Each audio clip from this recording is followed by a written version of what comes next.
Hello. Welcome to episode 18 of Where's My Hat podcast. We've got our guest today, Clint Spahr. I think I'm saying that right. World's greatest karate exorcist, author, conjurer, scoundrel, old school mall ninja. This guy does it all. You can catch him on Instagram at Rekawizard. That's REKAWIZARD. So here we go.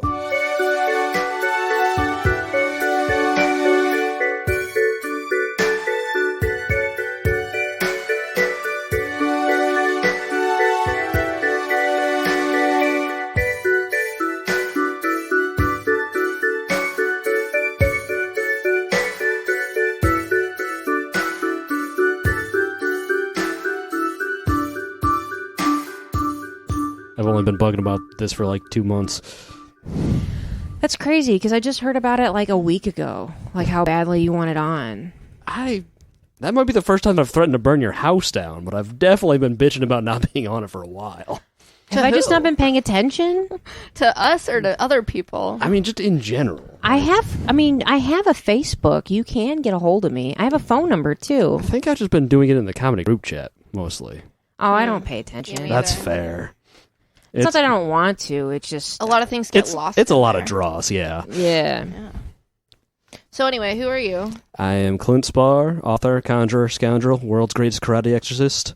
Self-published author. Got to throw that in there because people don't need to think I got like real money. Been a magician in the greater Fort Wayne area for about 10 years. So you don't have real money. What kind of money do you have? Mostly Monopoly. Okay. Well, that doesn't sound like it would get you much. I'm going to interrupt really quick because I Go for keep it. seeing you on Instagram, like your logo, and I read it today. I was like, 'cause it kept popping up in my like recommended, and I was like, who is Clint Spahr? I was like, sounds Who familiar. is Clint Spahr? Yeah, That's the question. real question. And I was like, man, maybe I should just follow this guy. And then it says conjurer. I'm like, that's kind of awesome. I have no idea what that means. It's a very like old school word for just magician. Like in like the 1800s, if you were trying to put on like a magic show, like that'd be the word that you would use back when people weren't totally wise to it. People hadn't quite admitted that like it's all a bunch of bullshit. And then you said karate what? World's greatest karate exorcist. Can you expand on that a little bit? Not really. It's probably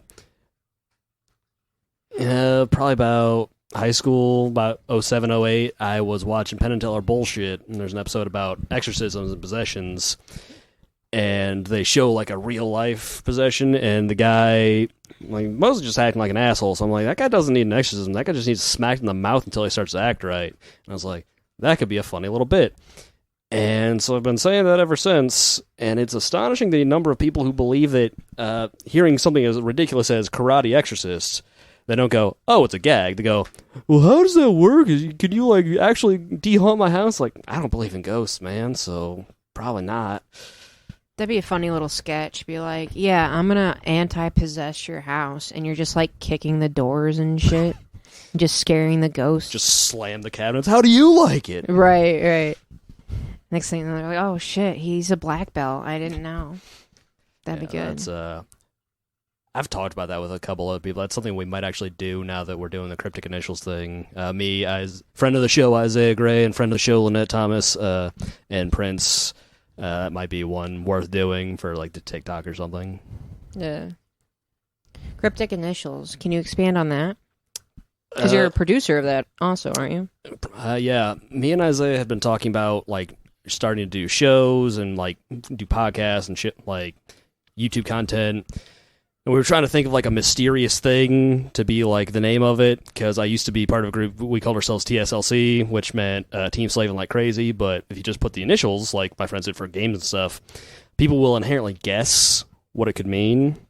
And, you know, it's funnier to be like, oh yeah, got it right the first time, oh man. And then I was explaining that we were trying to figure out a cool acronym to Stacey one night, actually, and Stacey was like, well, why don't you just call it Cryptic Initials? And me and Lynette were like, oh, well, we've been struggling with this for like 3 weeks, and Stacey got it in one, so...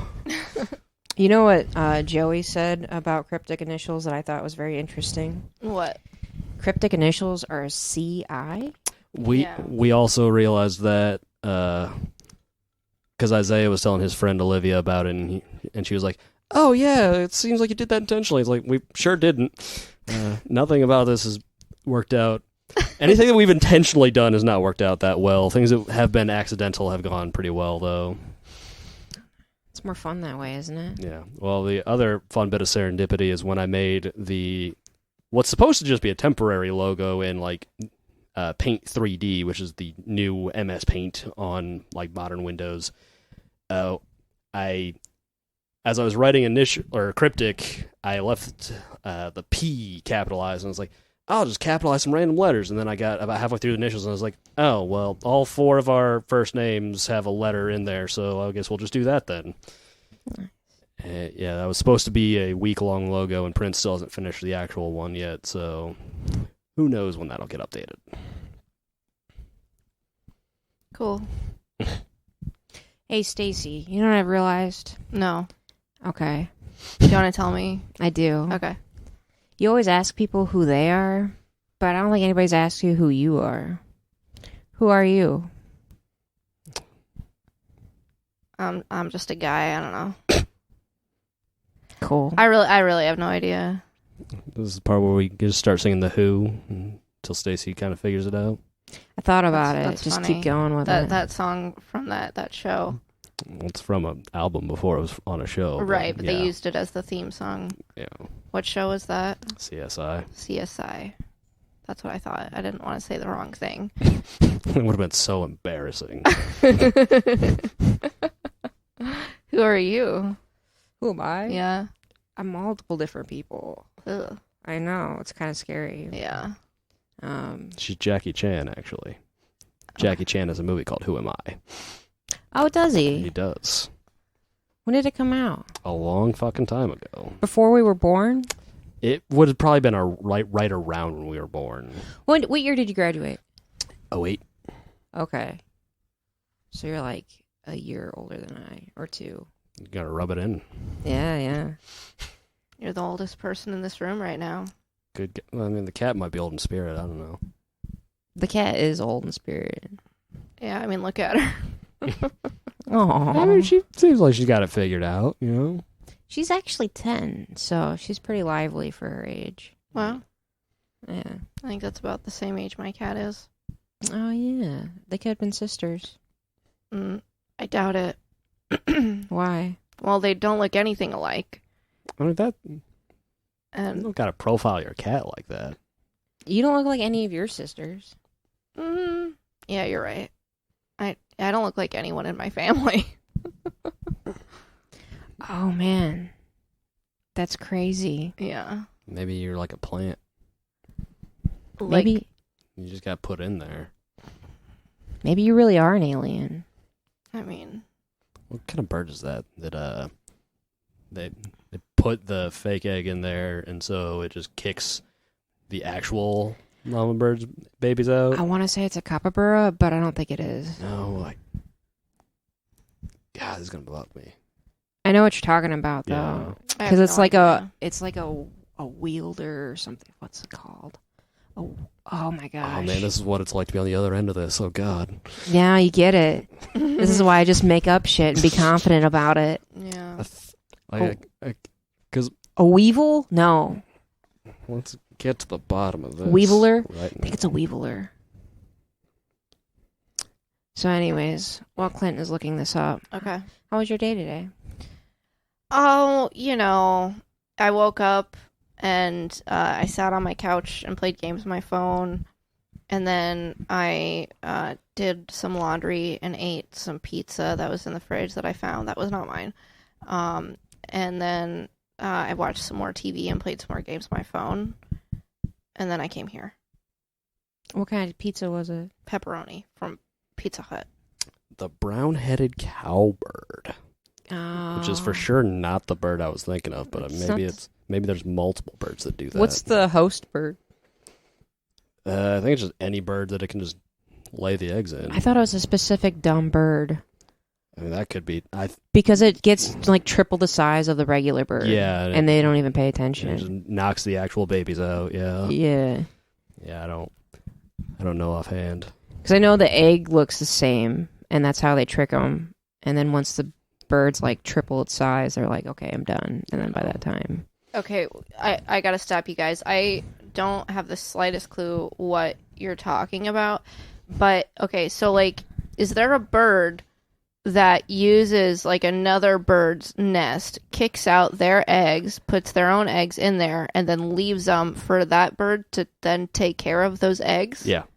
essentially, Or, like, it won't kick the other bird's eggs out. It'll just lay its eggs in there, and it'll fly away, and then all the eggs will hatch, and its baby will eventually kick the other birds out. Like, as it gets bigger, it'll just be like, oh, this is my nest now. Wow. That's really crazy. I mean, nature is horrifying. That Oh. sounds like a lot of humans. I don't know where you've been laying your eggs, Stacey. But I don't know either. would you ever freeze your eggs? For what? Money? Like, would you ever give your eggs away for like some sort of donation monetarily? Sure. Yeah, they for like science. pay a good amount of money for that. Do they really? Like, it's not enough to retire on, but you can get, I think it's a couple grand a pop. I didn't know that. Maybe I should. I don't Because think I'm you- not going to use this. I don't think you're supposed to smoke, Oh. and then you have to have good family history. Yeah, you might Oh. not be eligible, yeah. Damn it, you guys. Thought I had an opportunity. Raise up your hopes and then smash them down. I'm so poor. Did you say her hopes or her obes? Yeah. Okay. Like, even if I had kids, they're not going to come out of here. So, you know. You got a cat and a dog. It's basically the same thing. Yeah, they already take up way too much time and energy. People with actually kids don't like it when you say that. Why are you guys looking at me? You know, you're with kids. No, I get it. My cat is so needy. So Thank you. it's a lot. Yeah. And then my son, he's actually great. I don't. So the cat is actually worse, is what you're saying. The cat is the little one bit. that'll guilt trip you. My son will too. He's actually just a little bit more convincing about it Mm. because he does that little lip thing, and then he'll tilt his head. It's really cute. Because the cat's just like, why do I need to convince you? You should just be doing this. You should just come correct. Right. That's really funny. I relate to cats a lot. Yeah. Oh, do you? Yeah. But okay, So you understand? Yeah. based on our conversation before we were recording, my understanding is that you don't like dogs particularly. I'm fine with dogs as long as they don't try and fuck me up. Like eat you or whatever. Like, if a dog's got to get put back in line, then I don't really want to deal with it. right. What about my dog? I feel like I can handle your dog. Yeah, she's pretty harmless. She's really annoying. Yeah, and then I'm just like, get out of here, Poppy. And then she doesn't get out of here at all. She eventually just gets bored of me and goes and hangs out with Isaiah. Yeah. Yeah, those two really have a lot in common. In what way? They're both a lot. Oh. So if they can occupy each other, that's great. Isaiah is like if you take Shaggy and Scooby and you just make them one. You pretty much get Isaiah. See that. We also, me and Isaiah discovered that of our little troop, Isaiah is definitely Goofy and I am Donald. Just in general, I relate to a lot of cartoon ducks, I found out. What other cartoon ducks do you relate Is to? it because you don't wear pants? It's because I'm very irritable and I don't wear pants, yeah. Wow. I mean, there's Daffy. Who also doesn't wear pants? What other cartoon ducks are there? I mean, those are the important Scrooge ones. McDuck. Because I like money, Okay. so Yeah. Do you like Christmas? not really. You really are Scrooge McDuck. Yeah. Would you ever swim in a pool full of coins?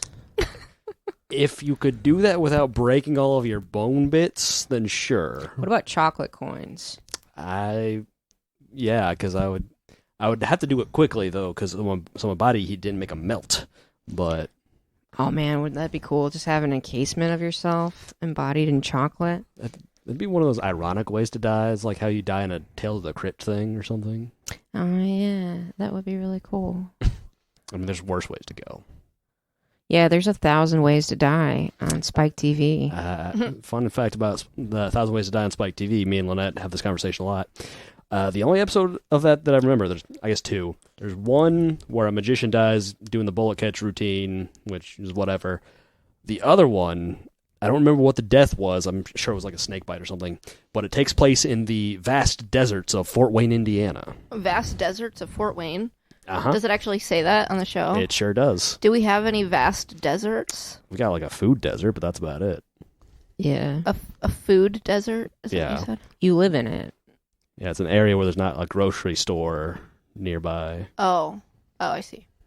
Okay. Anyway, speaking of TV shows about death, earlier today, Kay already knows this, but I was watching this show. I think it was called "How I Found My Killer" or whatever.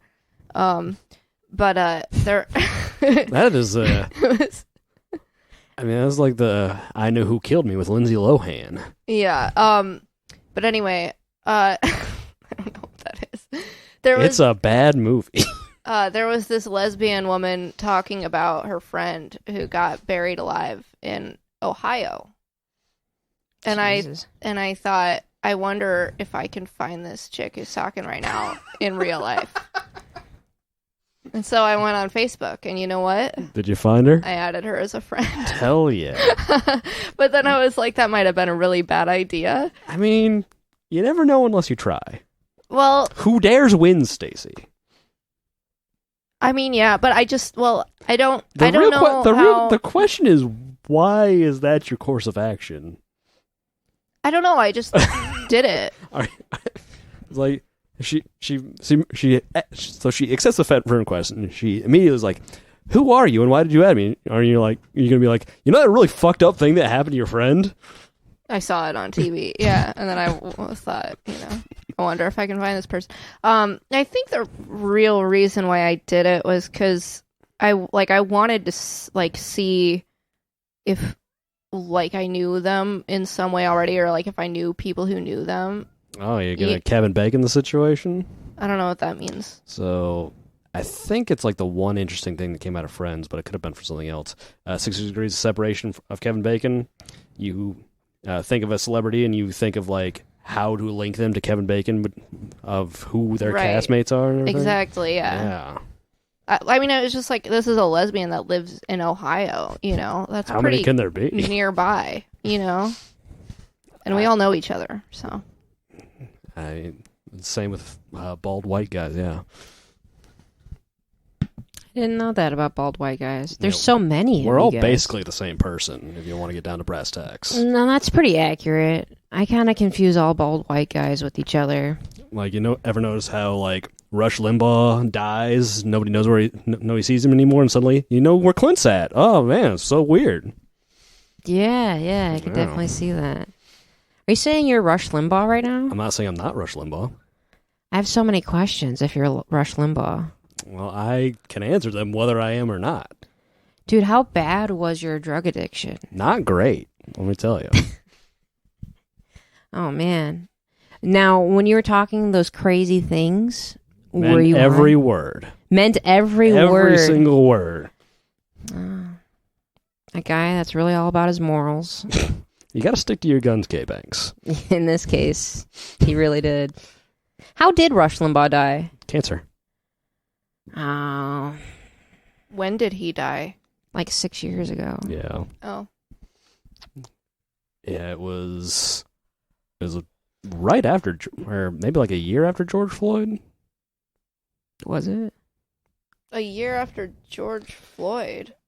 Yeah, because That was it couldn't have been 6 years ago, because he famously said after George Floyd, "I can breathe because I obey the law," and then he died. Oh, that's bullshit. Oh, that's hilarious. Yeah, he was not a good dude. Which part's hilarious? The fact that he said, I can breathe because I obey the law, and then he's dead, so he can't breathe anymore. Oh, but did he die right after he said that? It would have been pretty close. Okay, well, it's probably Only we karma. had access to the sum total of all human knowledge here. God was like, all right, you obey the law of man, but you don't obey the law of, Your holiness. Died on Do you February believe in God? 17th, I don't 2021. If I did, I believe you'd have a sense of humor. I would only believe in a God who has a sense of humor. I'm sorry, when did he die? February 17th, 2021. Okay, so that would have been after George Floyd. Yeah. And not 6 years ago. He could have died on the inside 6 years ago. We don't know. I'm sure he died in the inside many years ago. Yeah, we weren't like connected to him on a personal level or anything. Okay. Would you ever eat with Rush Limbaugh when he was alive? I mean, maybe if I was young enough that I didn't know who he was. Yeah. Do you think he died before the Me Too movement was able to get him? He had to have. There's no way that dude wasn't Me Tooing somebody. Yeah. Like, any of fucking Bill O'Reilly, who was less of an asshole, got fucking fired from Fox News for that shit. So Rush Limbaugh was definitely up to some shady shit. Like, Oh yeah, definitely. I'm sure he gave Xanax to a couple of girls. yeah, like, Allegedly, sorry, whatever. fuck him. He's not gonna sue you. Right, that's true. Do you have any opinions about Rush Limbaugh? No, I don't really know who that is. Do you have any opinions about Rachel Maddow? No, I downloaded her podcast, but I haven't listened to it. No. Is that like what your entire knowledge of Rachel Maddow would have been? Yeah. Hell yeah. I mean, I hear her name around, but I don't know anything about her. She's a news anchor. Do you like her? I don't watch the news. So you don't know either? Like, I'm aware of who she is, but yeah, I don't know much more about her than you do. What about you? Yeah. Okay. I know, like, she was on Air America Radio as a pundit, and she would just speak her mind about different things that she believed in and whatnot. And did you agree with the things she said? At the time, definitely. At the time. Yeah. Can you talk about that a little more? About what? What did you believe at the time that she said that you agreed with? So I was really, like, into politics at that time because I was a young teenager. And then, like, my mom is a really big believer in trying to change the world by just being a good American citizen. So we'd listen to Air America all the time, and you would hear Rachel Maddow, Al Franken, and a couple other pundits, and they would just spout off their beliefs. This was around, like, the Clinton-Obama primaries and stuff like that. And she believed that Clinton should have won.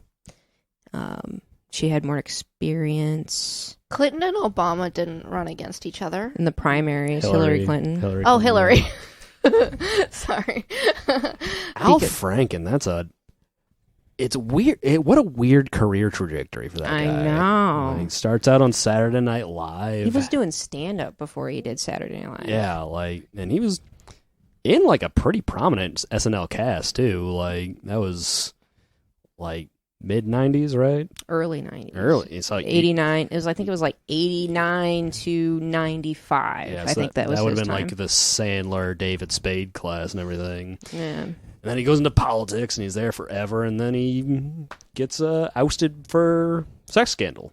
Right. Well, he was a pundit on different radio shows for a long time. Then he was like, you know what? I'm just going to run for senator in Wyoming, Something like that. some sort of West state. Yeah. And then he got ousted because he was touching She was she was a sleeping service woman. and he was just like, Yeah, and he was doing like a creepy picture with her.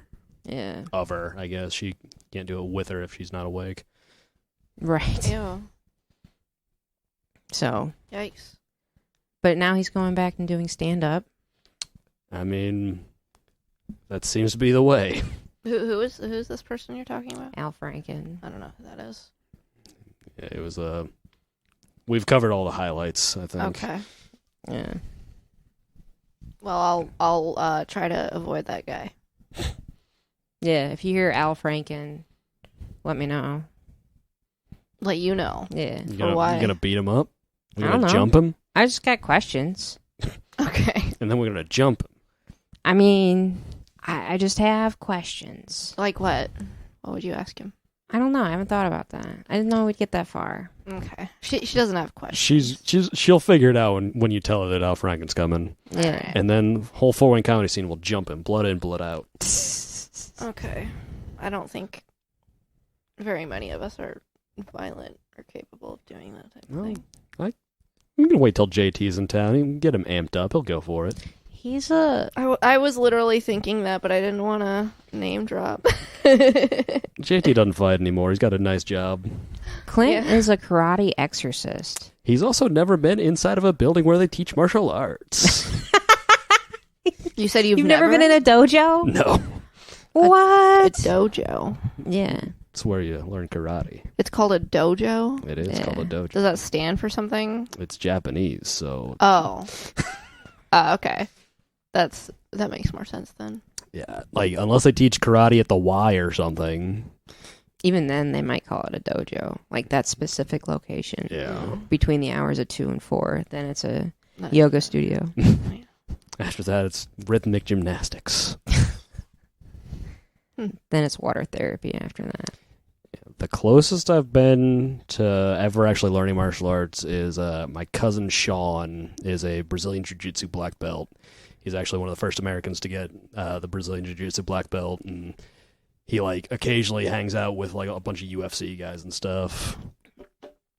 But other than hanging out with him, I've never really had a lot of FaceTime with an actual martial artist. I know a lot of people who think they're really good martial artists. There's in Snow Crash by Neil Stephenson, there's a good line that I think covers that. It's up until the age of about 23, every man believes he could be the baddest motherfucker on the earth. And that is very true. In my case, it is especially true because when I used to be very, like, you can talk to Lynette about this, like, I very much fit, like, a negative male profile for, like, a lot of my early life, and how I avoided it, nobody will ever know, but I was very much I'm the baddest dude on the planet, even though I'm, like, 5'7". At the time, I weighed, like, 145 pounds. But I was driving home from my friend's house one night, and I was fucking pissed off about something, because somebody had said something that got me fucking in a tizzy. And then I was driving home, it's like 3 in the morning, and I pass PFW, back when it was IPFW, and I just think to myself, I'm like, I don't like getting punched. Mm-hmm. And then from then on, I was just like, well, I don't want to fight people anymore. And no inciting incident, I was just like, what am I doing? Yeah. That's good self-reflection. Yeah, it's especially being the punch part. Yeah, like a lot of people have like an actual light switch moment, like this was the inciting incident. I was just like, nah, it's not for me. Have you ever been punched in the face? I've been punched in the face. I got kicked in the face, but on accident once. By like a horse or? No, this dude named Jake that I went to high school with. Me and him were both the fucking rowdy wannabe alpha bullshit. And one day, like, we were fucking around, and, like, we kicked at each other, and our shins just kind of went. Ooh. Which, if it's done intentionally, it's a Muay Thai block technique. We did it not intentionally, and it just fucking hurt. And then he was kind of windmilling his leg, just kind of getting it closer and closer to my face, just kind of fucking around. And eventually one of them just goes, and it just, like, kind of paintbrushed my face. Ooh. And he's, like, real apologetic, and I just laughed because, like, he didn't, like, get his hip into it or anything, so it just kind of felt like kind of that. Oh. But it was still like, oh, you just fucking kicked me in the mouth. Well, I'm happy that it didn't hurt. Yeah, like, during that time frame, most of the fights that I've been in haven't been predicated on, like, oh, I'm so mad, we should have to have this out. It's mostly been like somebody was like, hey, you want to fight? And I was like, okay. Because that's what young, stupid men do. Have you been in a fight, though, that was out of anger? Not like... I think when I was, like, in 3rd grade, there was one that was, like, actually out of anger, but in your 3rd grade, you're not doing any real damage to each other, so... Well, tell me about that. What happened there? Like, why were you guys upset with each other first? because I think I don't know, the kid's name was Alex Tuxhorn, and me and him, we hung out in the same little group of weird, awkward, I guess 9-year-olds, I think. Mm. And one day, I guess I upset him, and so he fucking took a swing at me, and then I took a swing back, and then we were fighting. And the thing in Fort Wayne Community Schools is the teachers won't do shit until the fight's over, and even then, kind of don't care. Wow. So, like, our teachers were, like, watching us from, like, 100 yards away, and when he finally went down for a second, they didn't even get up, and so it was like, cool. This could have been real bad. Like, all the playground equipment was, like, made out of concrete, too, so... Yeah. Not, like... The dodgeball is just concrete. Foursquare was rough. No, the main game that we played... There were 2 games that we played that actually did get banned. One was called Kickback, in which case you got a kickball, and you kicked it back and forth. So, very complicated game. The reason that one got banned is because my roommate Adam, at the time, he had braces, and so people would just kick it at his face. So his lips would get all caught in his gear. So Your roommate? Yeah. And what? How old were you? Well, he's my roommate now. At the time, we were not roommates. Oh, you okay? Yeah. I see. My now roommate Adam. So you grew up, you're born and raised in Fort Wayne then? Yeah. Okay. So what's it like being in one place? Do you you want to only move out, live or are you here? happy where you're at? I'm fine living here. Like, if I want to go somewhere else, I'll just go. Like, there's other cities around here that I wouldn't mind living in. Like, Indy would be okay. I got some friends who just moved up to Detroit. Detroit would be okay. I wouldn't want to live in, like, I wouldn't want to live in, like, Chicago or anything. Like, I get just enough excitement, and if I want to go hang out somewhere else, I can for, like, a week. Yeah. Back to what I was saying, the other game we had was called Gladiators. Okay. And that one was real next level, because we had a bunch of monkey bars, and the way you play Gladiators is 2 people would come from opposite ends of the monkey bars until you got to each other, and then you just kick each other until one of you fell. Yeah. That one also got banned. I know that game. Yeah. I don't know that game. I was a solo monkey barist. Well, you also weren't a dumb young boy, so that also helps to curb that kind of behavior. How do you explain that? I don't know Kay's life. How do you know about it? Because I played it. See, and she wasn't a boy. But I did. Yeah, you're right. I did a lot of dumb stuff. I had a prison mentality at a young age, so I like to like mess with all the boys. Like I'd like to like. You got to show that you're not scared. Yeah. You know, prison mentality. Kind of. Yeah. Why do you think that is? That's a good question. I do not know. But I was ready to take on whoever, whenever, until it was time to actually do it. Then I'd get scared. But that was mainly because I was afraid to get in trouble than to actually get hurt. Right. Yeah, that's usually the thing. It's like you never worry about getting hurt because you don't have any concept of it really, Right. but like you do have a concept of how much it sucks to be in like detention or whatever. Mm-hmm. Yeah, and I moved around a lot too. So like it was more fun to like hang out with the guys and then like go your separate ways than like try and hang out with the girls, and then like they may hang out with you, they may not hang out with you. They're going to talk smack about you. But then you can go talk to a guy and be like, I don't know, 8 and be like, "Hey, you seem cool. Do you want to make out?" And then be like, "No, what is wrong with you?" Like, "Oh, all right. You want to play kickball instead?" Yeah, that's dope. Or wall ball. Wall ball was my shit. I love What is wall wall ball? That was the best. It's like, first off, you've got a shadow, so you're not going to get sunburnt.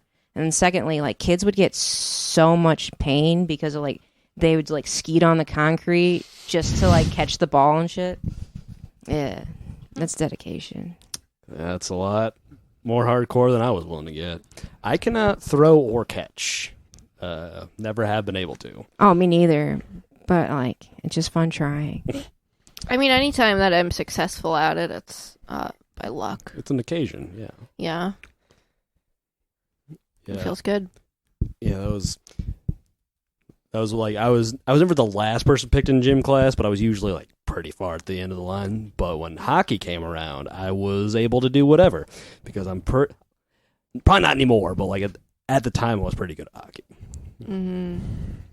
Yeah, that's the thing. I used to be really good at like roller skating and like long distance swimming. Yeah. And like, you know, now I'm a smoker and I have a shitty body and I drink a lot and I wake up at noon every day, you know. Yeah.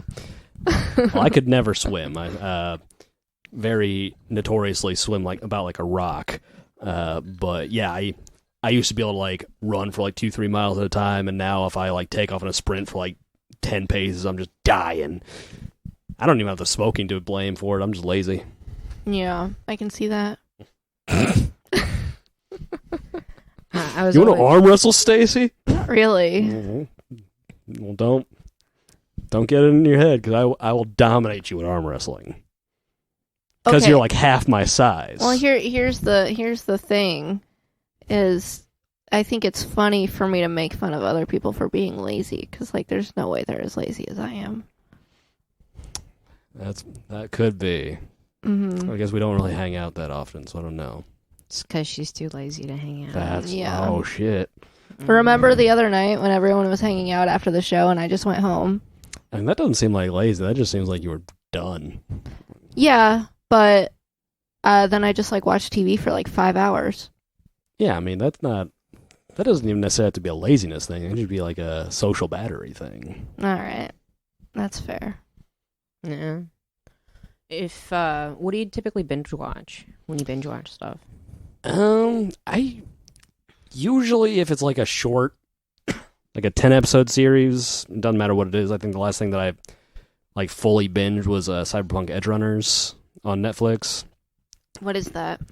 It is an anime set in the world of Cyberpunk 2077, the video game.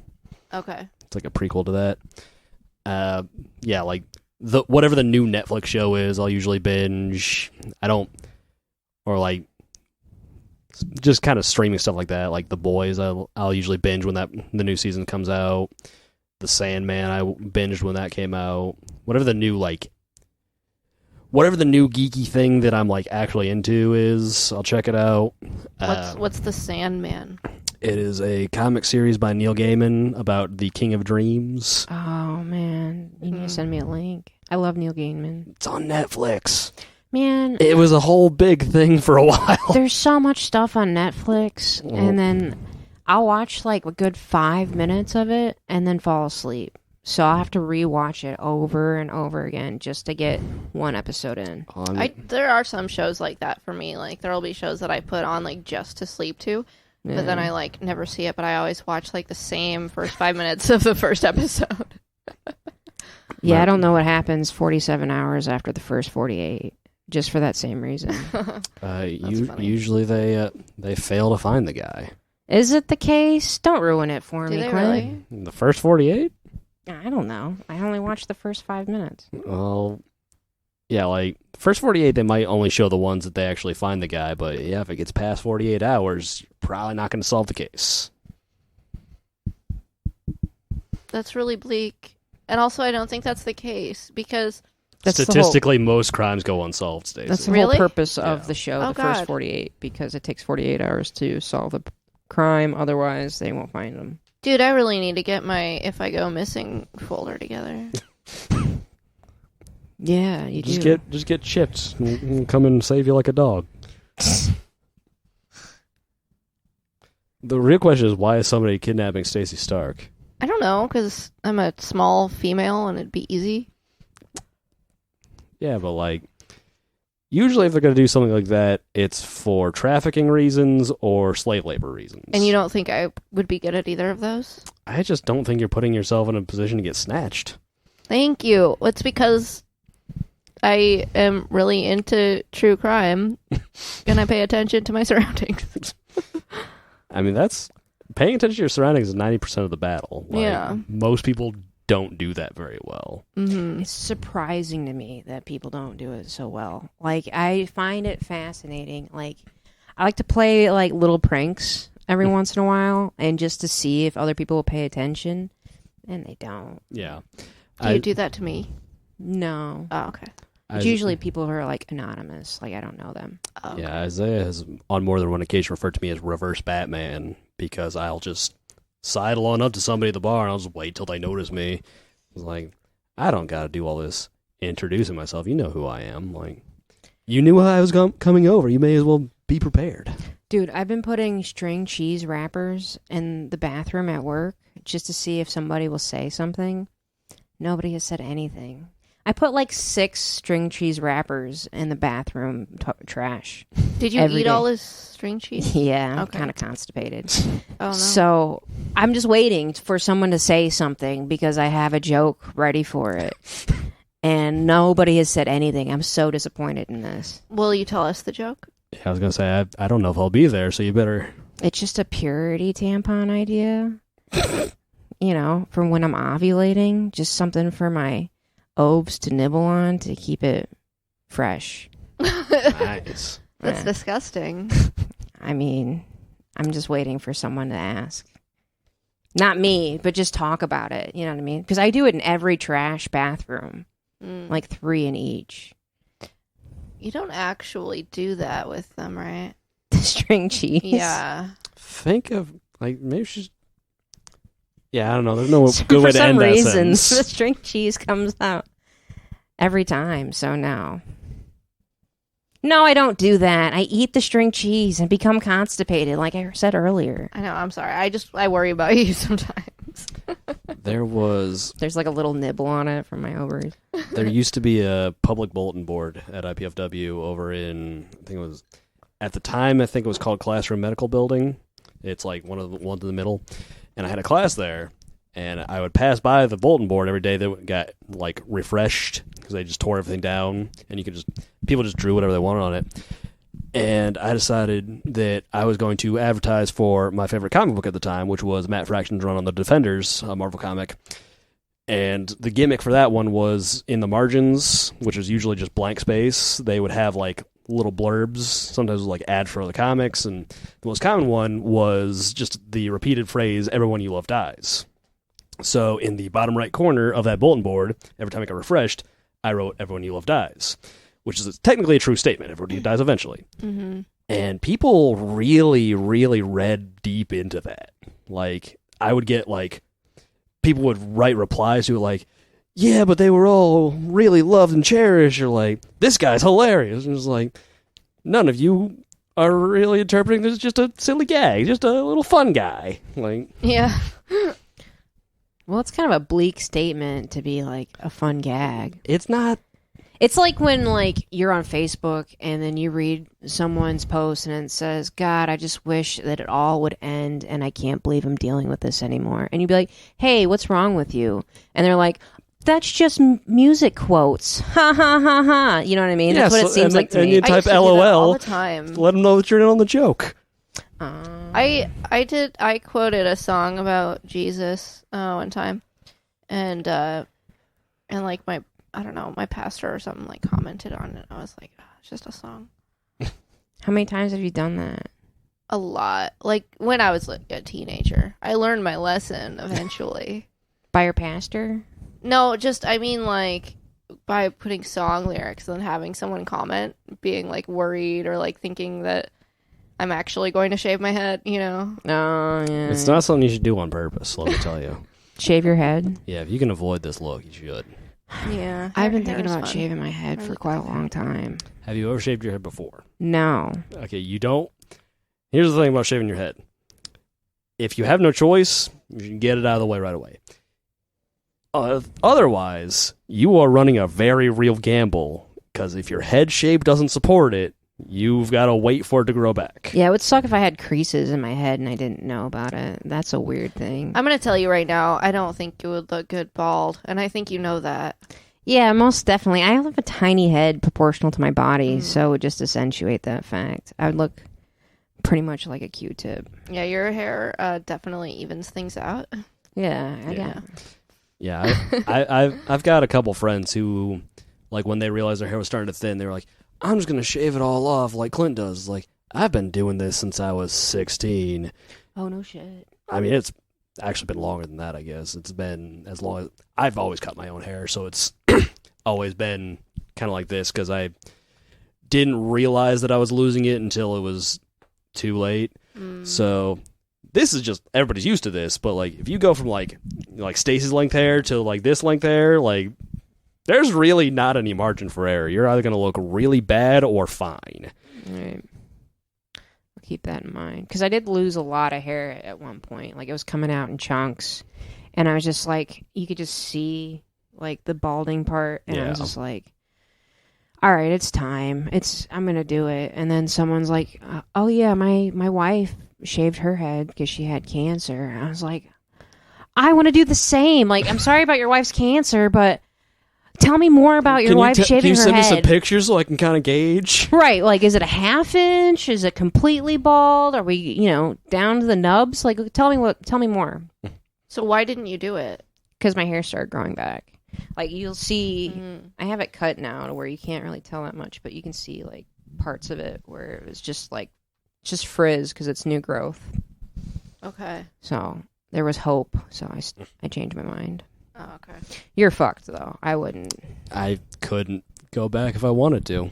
Would you ever thought about, well, you just answered the question. Never mind.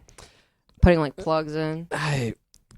Yeah, like, I think it's just too late for me at this point. Like, too many people have seen this, so they would know. Well, I think you look good like that. So, yeah, like, for you, it's fine. Yeah. Like, can't imagine what you would look like with hair. I feel like that'd be...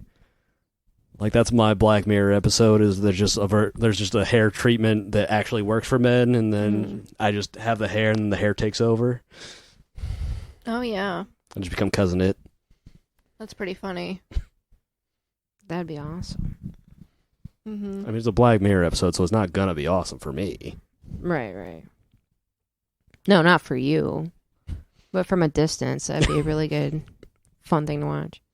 Was that that weird thing with Miley Cyrus? Was that a Black Mirror episode, or was that a movie that was unrelated to Black Mirror?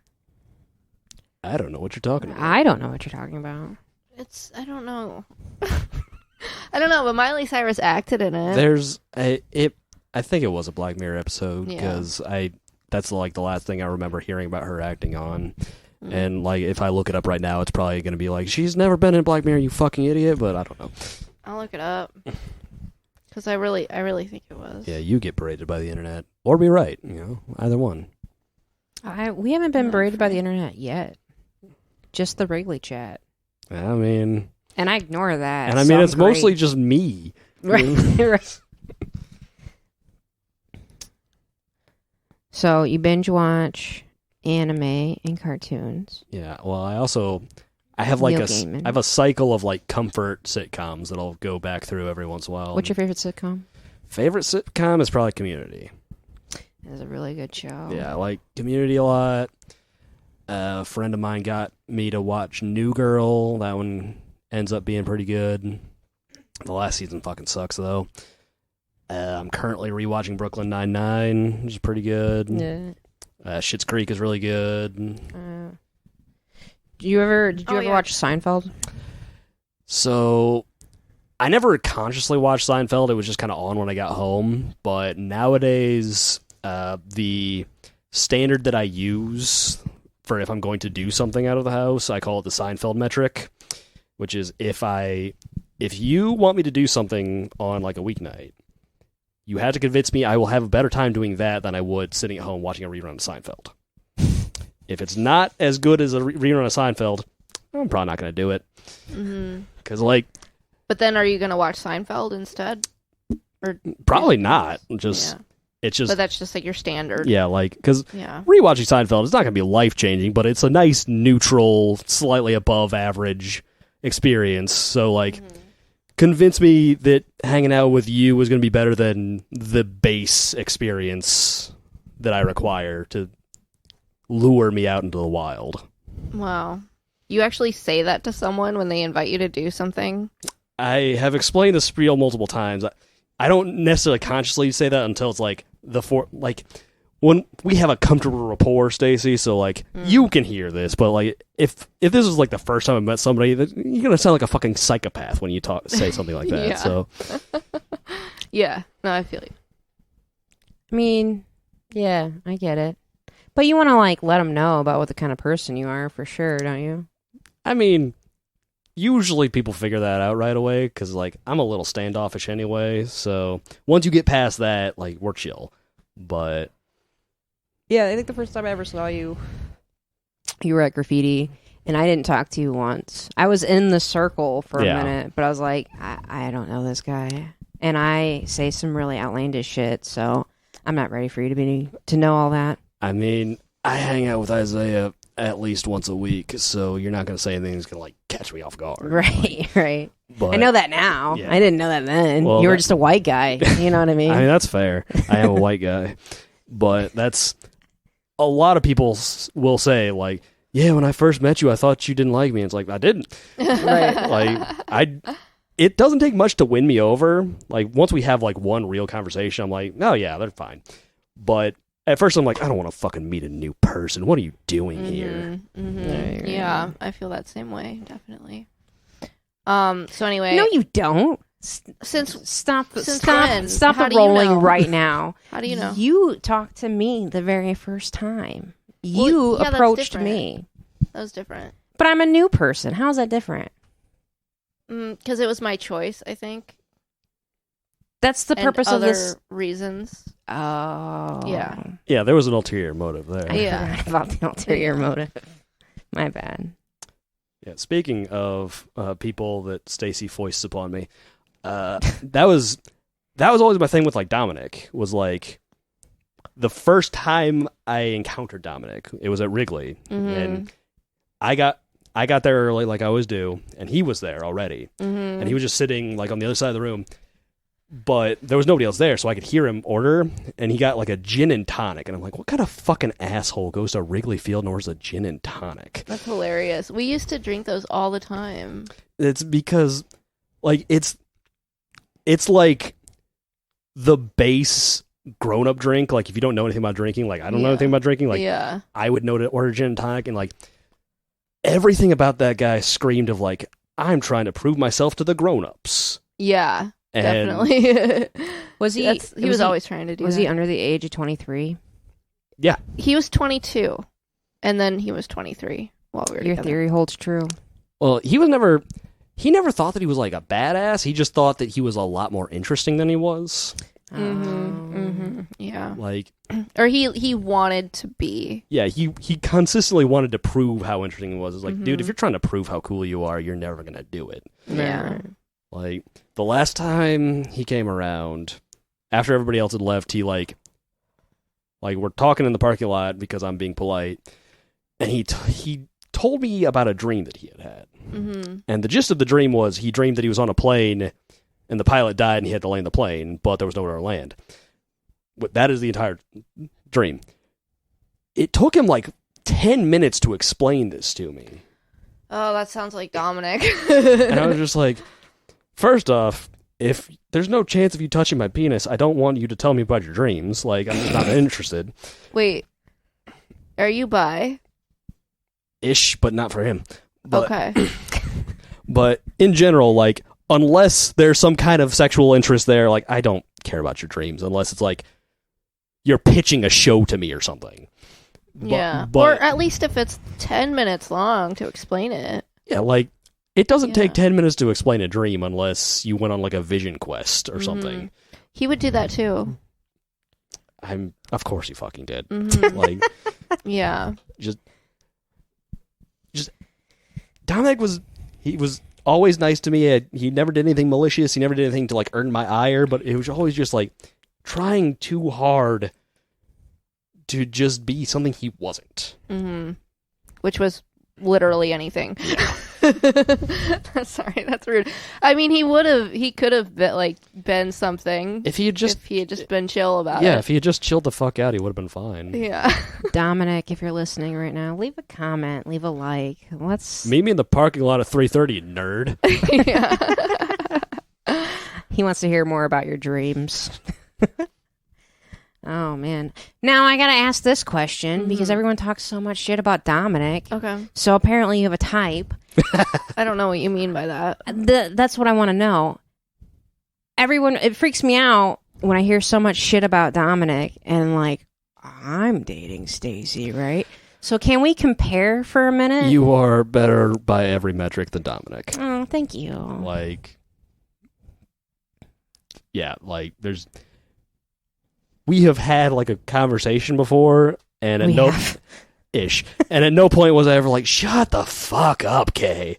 Like, whereas in my head, I was like that with Dominic all the time. Me too. So, basically the only reason that I got with him in the first place was, for doing it. And I was just like in a weird place. But then like we kind of got like stuck together, just out of being around each other all the time. And it sounds a lot like us. Sounds like you have a type. But no, like he was really, really annoying, and I just always wanted him to shut up, and I would always just try to be like, are we gonna like do it, or are you just gonna keep talking and talking and talking forever? I understand that pain. I really get that. I bet you do. Of the Stacey partners that I've encountered, you are the best of the three. So, oh, thank you so much. I'm like Jesus of the Holy Trinity. Don't feel too excited. It's a pretty low bar. It's really low. But my question is, what's so wrong with Laura? I don't even know what Laura sounds like. Okay, so are you thinking of someone else? I'm thinking of Jess. You remember Jess? Jess was around when I first met you, so yes, I remember Jess. Okay, well, what did you think of Jess? I also didn't really talk to Jess, but then like you felt the need to tell everybody to like, hey, Jess is trying to blackmail me, and I was like, I don't like people who blackmail my friends. So I was like, all right, I guess I'll get rid of that one. When we broke up. Yeah. Yeah. And she did the thing that I thought that she was going to do, and my trying to not have that happen didn't work. Yeah. Well, way she goes. I feel like $1 million right now. Thank you so much. Clint said I was okay. Right. That's okay in my book. Don't be really annoying or try to blackmail me. You're fine. That is kind of a big ass. Especially the annoying part. No, you're not annoying. Thanks. At least not in the same way as Dominic was. You're kind of a ridiculous person. But it's endearing. Oh, thank you. Speaking of, Isaiah is very upset that you said that you were one of the top joke writers in Fort Wayne. I know. We talked about that. Just in my top 5. Yeah, and that's fine. But I think I'm a really good joke writer. Now, that being said, I do feel as though because I'm new, I gotta have my back, right? Yeah. I have to be my rock because no one else is going to be my rock for me. Cute. So, do I really think I'm the top 5 joke writers in Fort Wayne? Kind of, a little bit, just a little. You gotta have a little bit of ego to go for it. That's anytime Isaiah is asking me well, how do I start writing such and such things? Just fucking start doing it. What's the worst that's gonna happen? Right. Has Isaiah ever actually written anything? Other than the jokes, I don't know if he's ever gotten fully off the ground because I know he used to write in high school and stuff, but I don't know how far he got with any of that. He pitches me a million things all the time, and I'm just like, okay, well, we can start working on this. Just write something down, and then he's like, well, I lost my notebook, and I'm like, well, fucking, I don't know. Isaiah pitches things to me all the time, but it's it's never a fully formed idea. It's just a bunch of ramblings, and some of it is interesting. Yeah, well, that's kind of the crux of the whole cryptic initials thing. Is I was like, if you're gonna keep telling me these ideas, we're just gonna make some of this shit. Mm-hmm. And I've got now that we're through all of the stuff that we had planned for all the holiday shows and stuff, we can actually start focusing on kind of moving forward with some of the stuff. Where the next big project for that is going to be called Fan Theology. It's the church show he's always been talking about.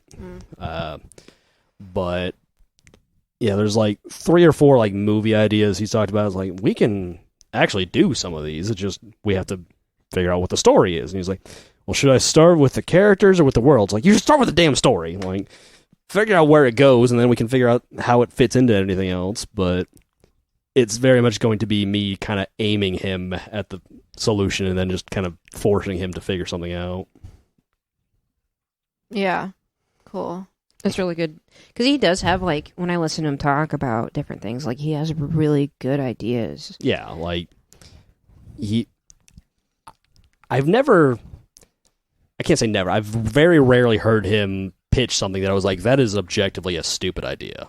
Right. It's usually like, that's a really good idea, but you've got a whole lot of other ideas attached to it, and you need to just pick one and go. Mm-hmm. Yeah, definitely.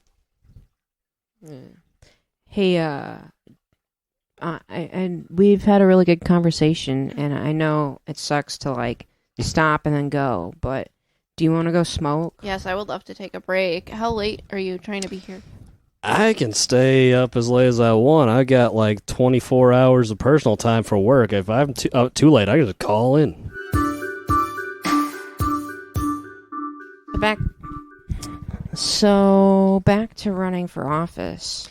You know, it's always weird to me how, like, everybody who you have on here is like, oh, Brandon, edit that out. But nobody's ever like, what if I just say something abruptly and act like something got edited out? Like, Stacey, that's a very weird take on the Italians. Like, you know what? Stacey has said something really crazy about Hitler once, and it did get edited out. Not about Hitler. I'm sorry. Let me straighten this out. It was about the Jews. And then we're like, okay, that needs to get edited out. I mean, we've all been there. We've all had some questions. About the Jews? Yeah, why did they kill our Lord and Savior? That was a question. Definitely, yeah, I get that. But at that time, everybody was Jewish. It was a Roman Jew that killed them, you know, or several of them. I don't know what happened. I don't think the Legionnaires were Jewish. I I don't think Pontius Pilate was a Jew. Legionnaires' disease? No, the Roman soldiers were called Legionnaires. I thought they were Jewish. Or were they heathens? Some of them in the area might have been Jewish, but I don't think most of them would have been, because Rome was very much we'll conquer you and then you're just part of it now. So some of them statistically were probably Jewish, but... Oh, see, I thought they converted into one monotheistic religion at that point. But I could be very wrong. Rome was usually kind of, you had whatever theism you wanted until, Emperor Constantine, I think, is the one who converted to Christianity. Constantine, yeah. Yeah. Yeah, what a guy.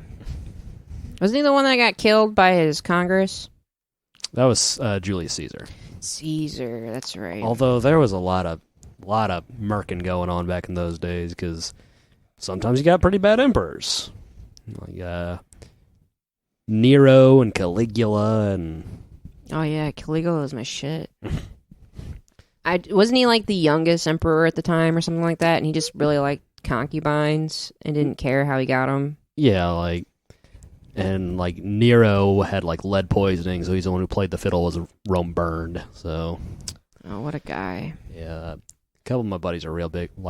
They listen to History on Fire and stuff, like the history podcast, and so they got real big into Rome for a while. Yeah, Rome has a very interesting history. Egypt has a really interesting history. Yeah, all the big empires have you get a paragraph about them in your history textbook, and then you find out oh no, this was just the state of the world for 700 years. Right. Egypt was fucking more than that, but right. Do we even know when Egypt originated? I'm sure somebody does, but I don't know.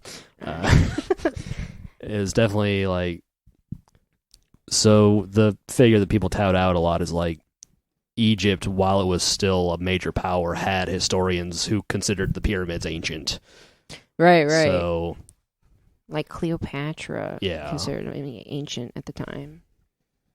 Do you have any thoughts about Jews, Stacey? I don't think I should. Give Brandon more things to edit out. You're right. I should get you another drink first. What a pointed criticism of the state of Israel, Stacey. Oh yeah, are you a Palestine sympathizer? I don't even know what that means. Palestine or sympathizer? Either. So when the state of Israel was founded after World War II, basically what the British did was say, hey, Palestine, not anymore. And they put all the Jewish refugees who they were kicking out of Europe over there. And the United States was like, nobody's allowed to mess with Israel, so we're going to give them nukes. And thus began one of the most contentious times and one of the most contentious regions in the world. There is a point in, like, I think there's a specific wall that Christians, Jews, and Palestinians all meet because it's a holy area. Yeah, it was on Transparent. Oh. Yeah, the Wailing Wall or whatever. Yeah.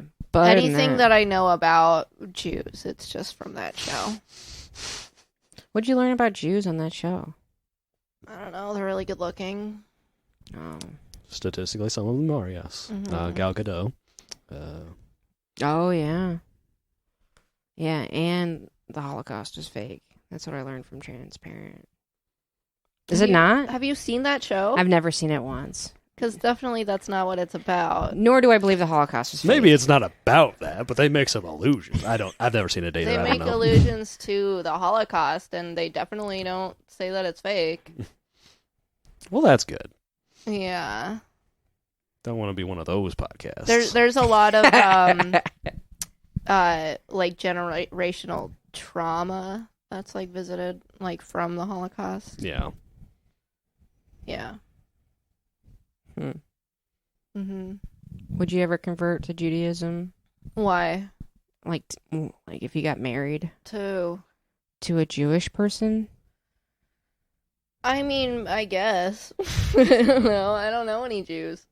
No. That's fair. Yeah, I wish I did.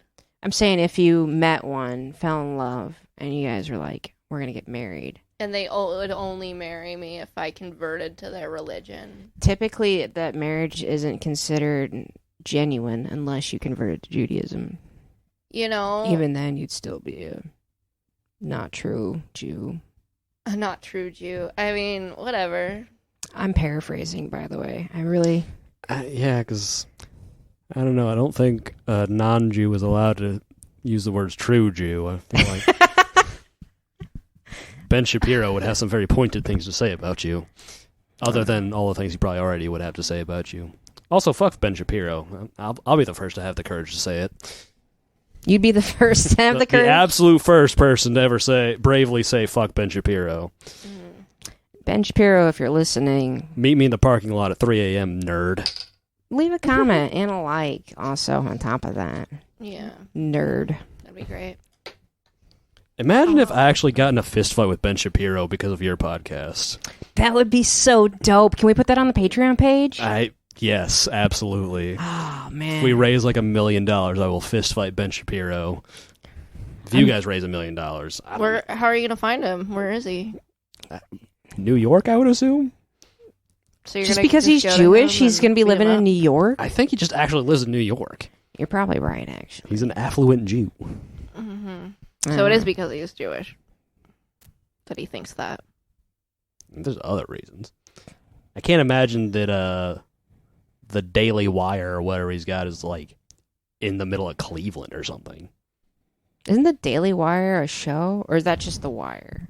The Wire's a show, yes. Okay. What's the Daily Wire? The Daily Wire is the news platform that Ben Shapiro owns.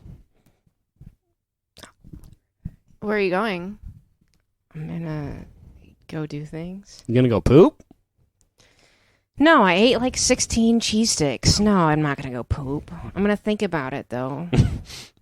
Gonna wonder. gaze longingly at the toilet? Yeah. Hell yeah. You should drink some Metamucil. I wish I would have known about your problem before I came here. I have Metamucil. I could have brought it for you. I don't like Metamucil. Well, no one likes Metamucil.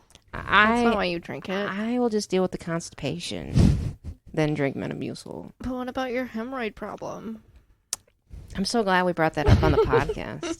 It's only a matter of time. You're right. My hemorrhoid problem is a huge deal. Like, I've got one that could probably break a Guinness World Record. I'm not sure.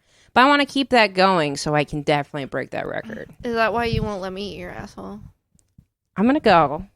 How aggressively are you campaigning to eat your asshole? I really don't want to do it, but she definitely also doesn't want me to do it. So that's the only reason you're interested? Chewing on the fat of a steak. We don't need to do that. That sounds not a good time. Nope, not saying it on pod. She said it would be like chewing on the fat of a steak. Is what she said. Which seems like a culturally loaded phrase. I don't know. So anyway, just you and me. Were you guys talking about me when I was in the bathroom? I heard my name. Yeah, she mentioned that you had made some questionable statements about Jewish people, and that had to get edited out of the podcast. So why are we bringing it up? Because I mentioned how it's weird to me that you have a bunch of comedians on this show, and everybody comments about it like, oh, Brandon could edit that out. And I'm just like, why doesn't anybody just say something really outlandish and be like, oh, yeah, Brandon picked a weird point to come back from the edit? Like, Yeah. Yeah. It's so nice of you not to offer Clint one. Because Clint doesn't drink. I know. That's why I said it was nice of you. yeah. But, no, I think the reason why we don't do that is because we all know he doesn't edit. Yeah. So, like, people would know that's fake. He's going to be so mad. He doesn't listen. I'm sure he spent, like, most of his week editing the last episode. Actually, he did. He did a really good job. I'm really proud of him because he really did spend. And then, like, when he's... I'll wait until I'm done with the shot to say that. All right. Hey, to saying stuff that we shouldn't say on the podcast. Awesome.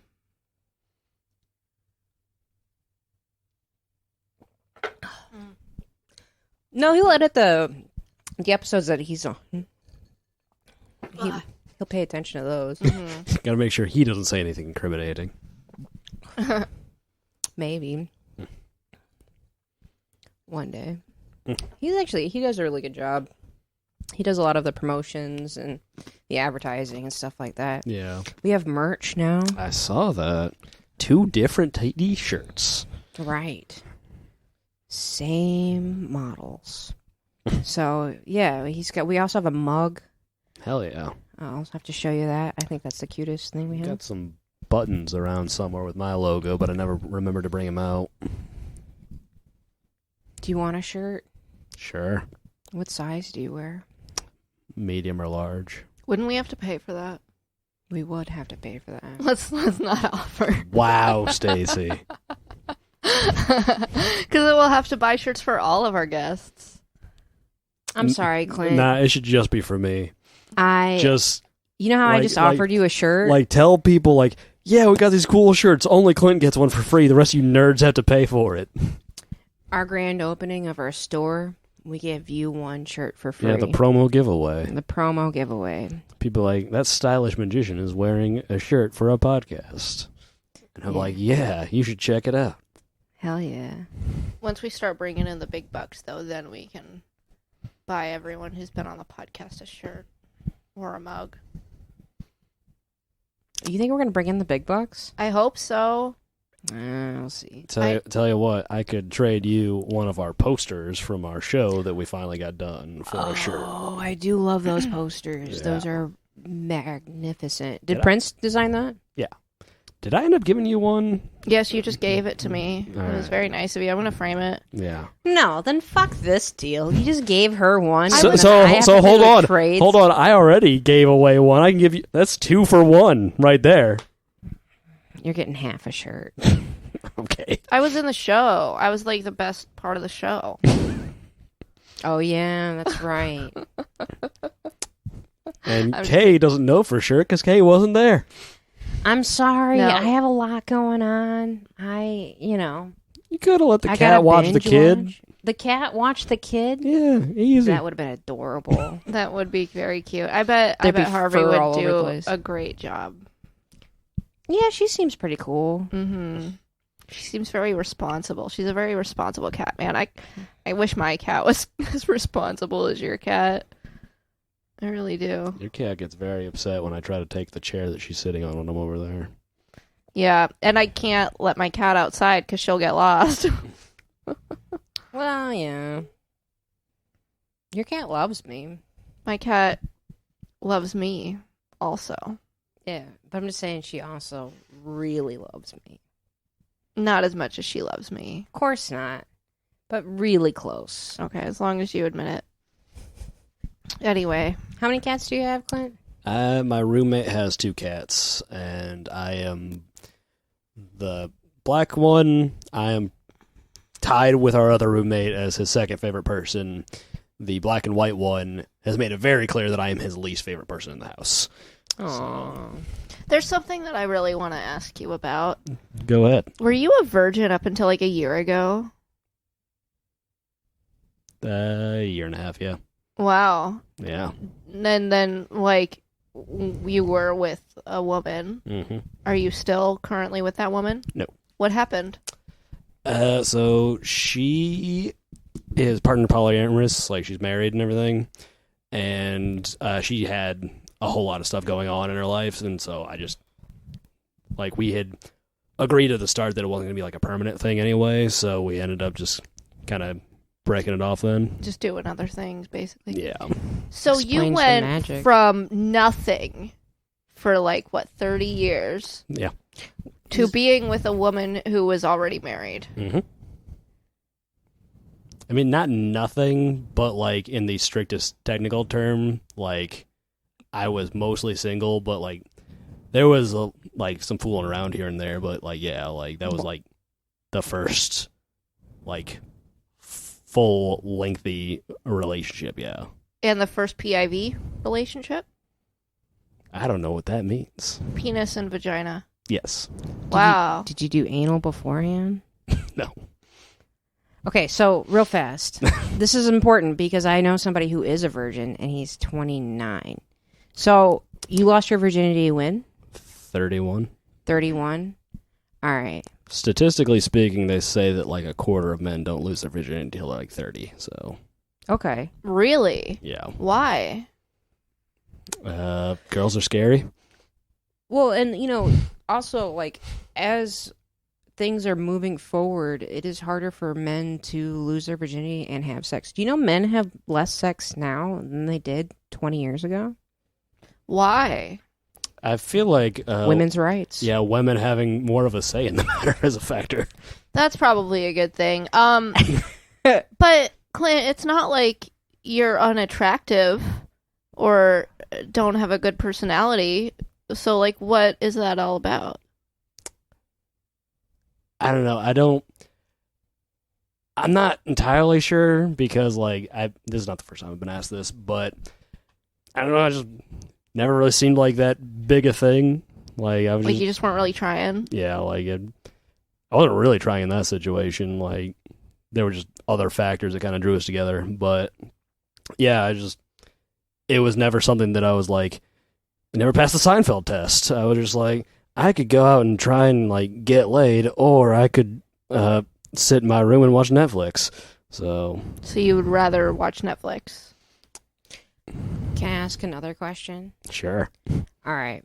So this gentleman that I know that's 29 and is still a virgin, he won't sleep with women because he finds them unattractive. Specific women. Like, women have gone to him and be like, I'll do whatever you want. You're a virgin. That sounds like a really good time. Mainly me that said this. But he won't go for these women because he's just like, I don't like how they have this weight here, or, you know, something doesn't seem right there, or something like it's a physical reason. Yeah. Is that something that occurred to you, or? I mean, sometimes, but sometimes there were just women who I was interested in, they just weren't interested in me, which is fair.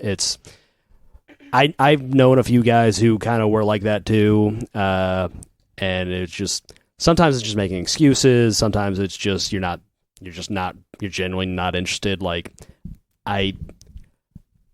based on conversations I've had with other people, I think I just have a lower interest in sex than most men. I'm not like ace or anything, but, like, it's just not as much of a driving factor for me as it is for other people.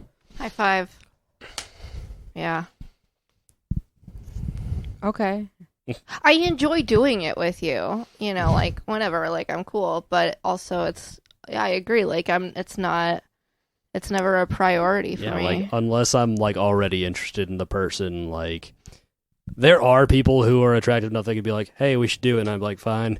But it's never a situation where I'm like, if I don't have this sex with this person, I'm going to be upset. It's just like, if it happens, cool. If not, oh well. A certain time of the month, I will be upset.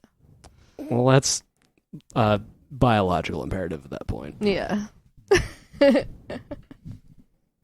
I find that fascinating. As a human being with an incredibly high sex drive, that does interest me to some degree. And then so like men in Japan, what are they called?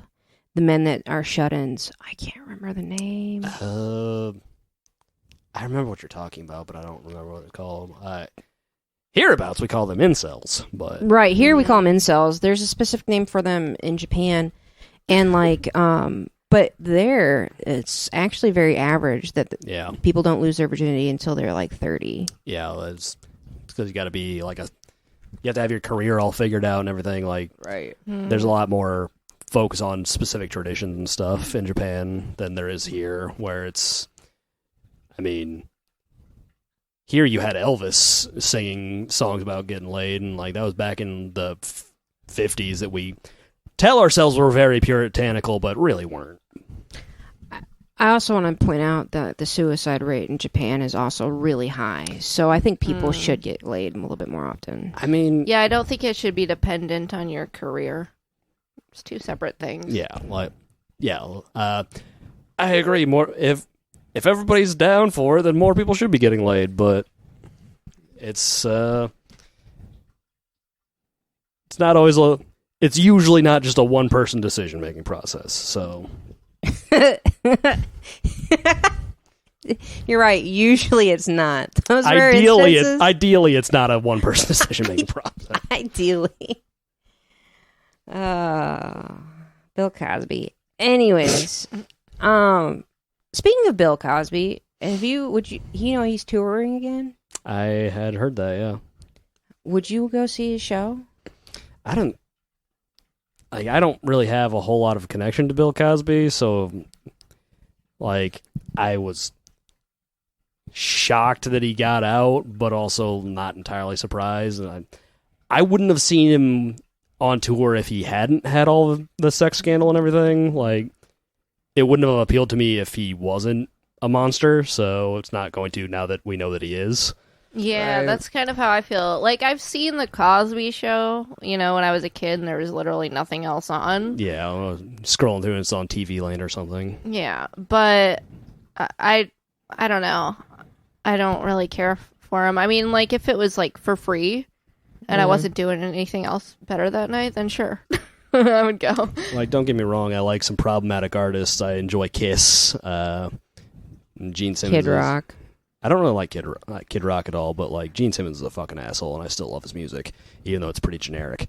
I'll listen to a Louis C.K. release, and that's another real problematic person. But I love his comedy, though. Yeah, he's brilliant. Yeah, but yeah, if it's somebody who didn't appeal to me before, I'm not gonna even be tempted with something like that. Right. So.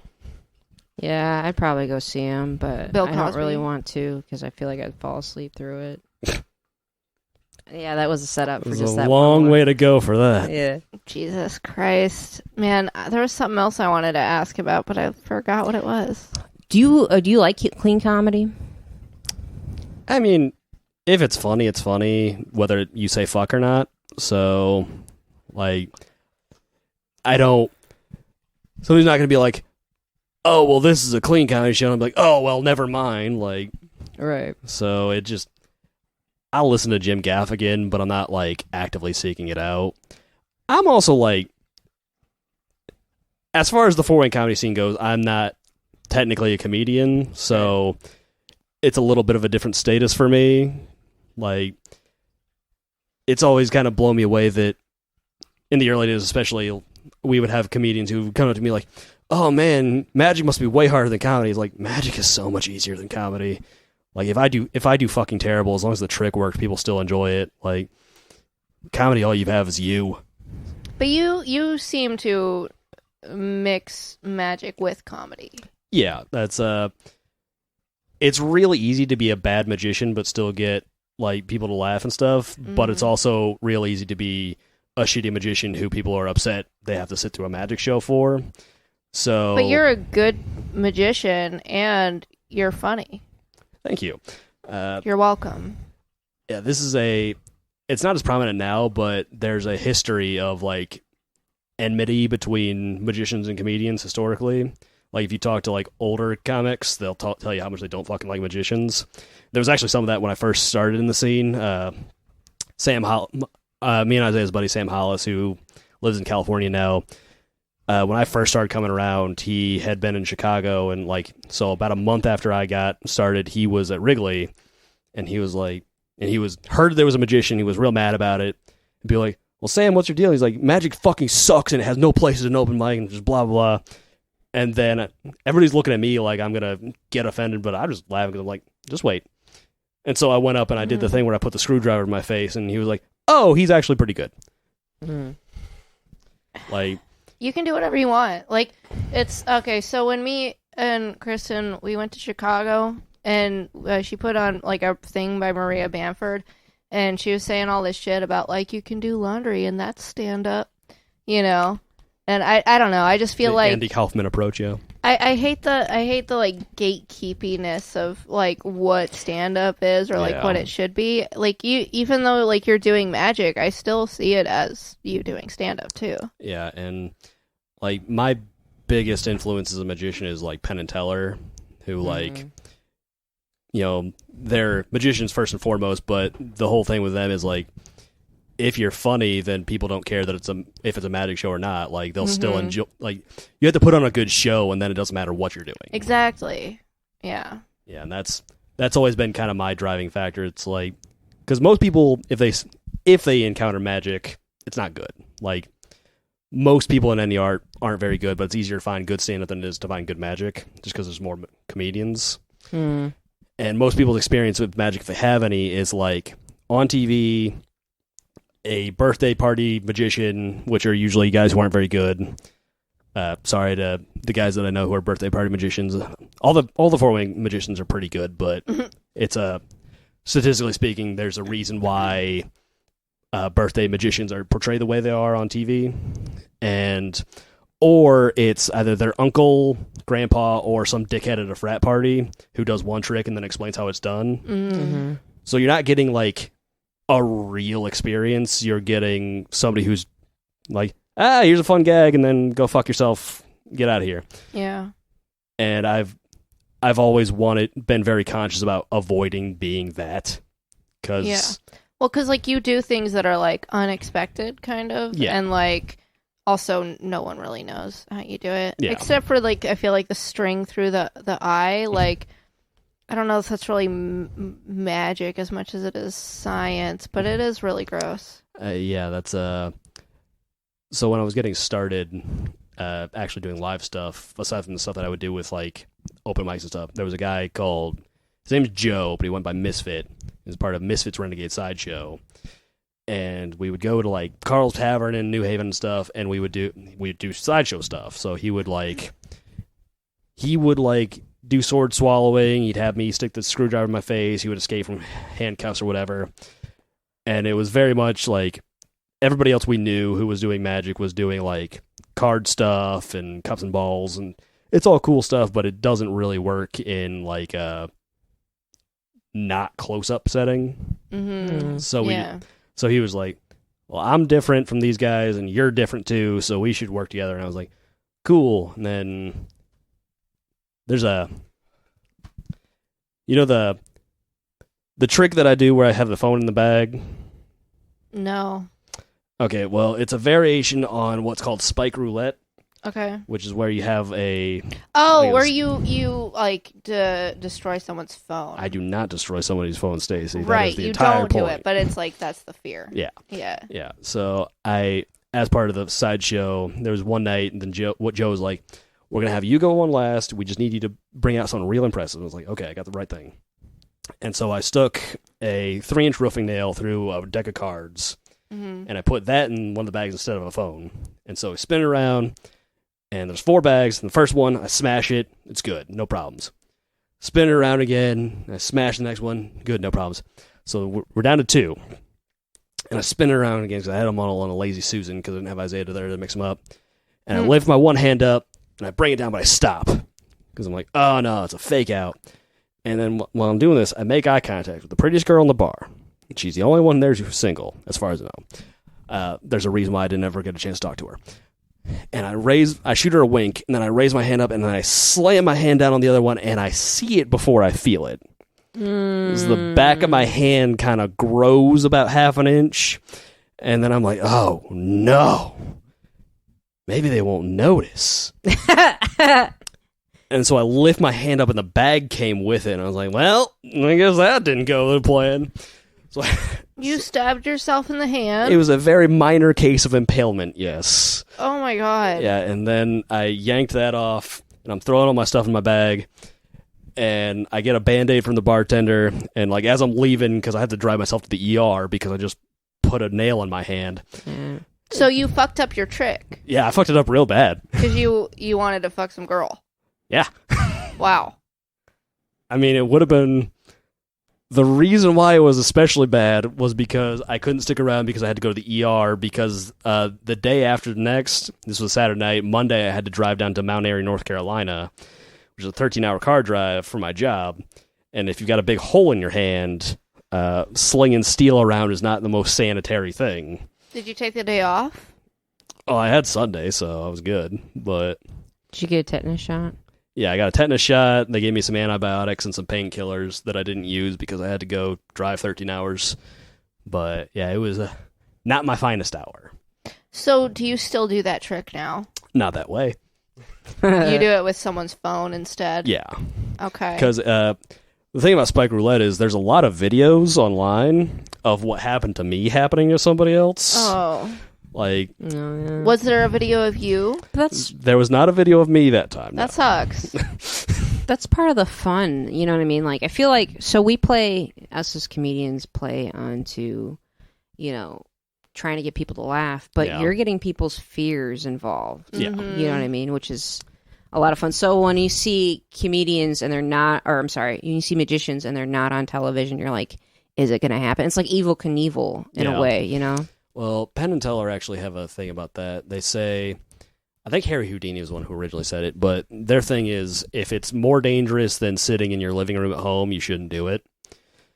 So, so literally anything you shouldn't do. Well, anything that I do now isn't actually that dangerous. It might look like it, but I'm very conscious of, like, nothing I do is dangerous. Like, I might get a cut when I'm doing the razor blade swallow.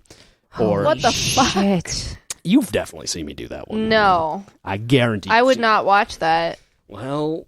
Yeah, you probably have done it. It just, every time we look away... Well, you definitely haven't, because I have only performed like 3 times since you've been in the scene. That's true. Do you actually swallow a razor blade? As far as you know. Oh. Well, how do you get cut? Where do you get cut? I've had it clip my lip when I was pulling it out.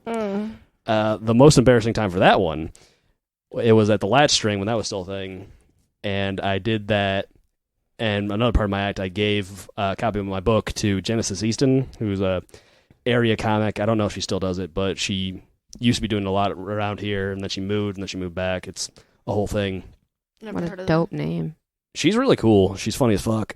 I wish she would come around more.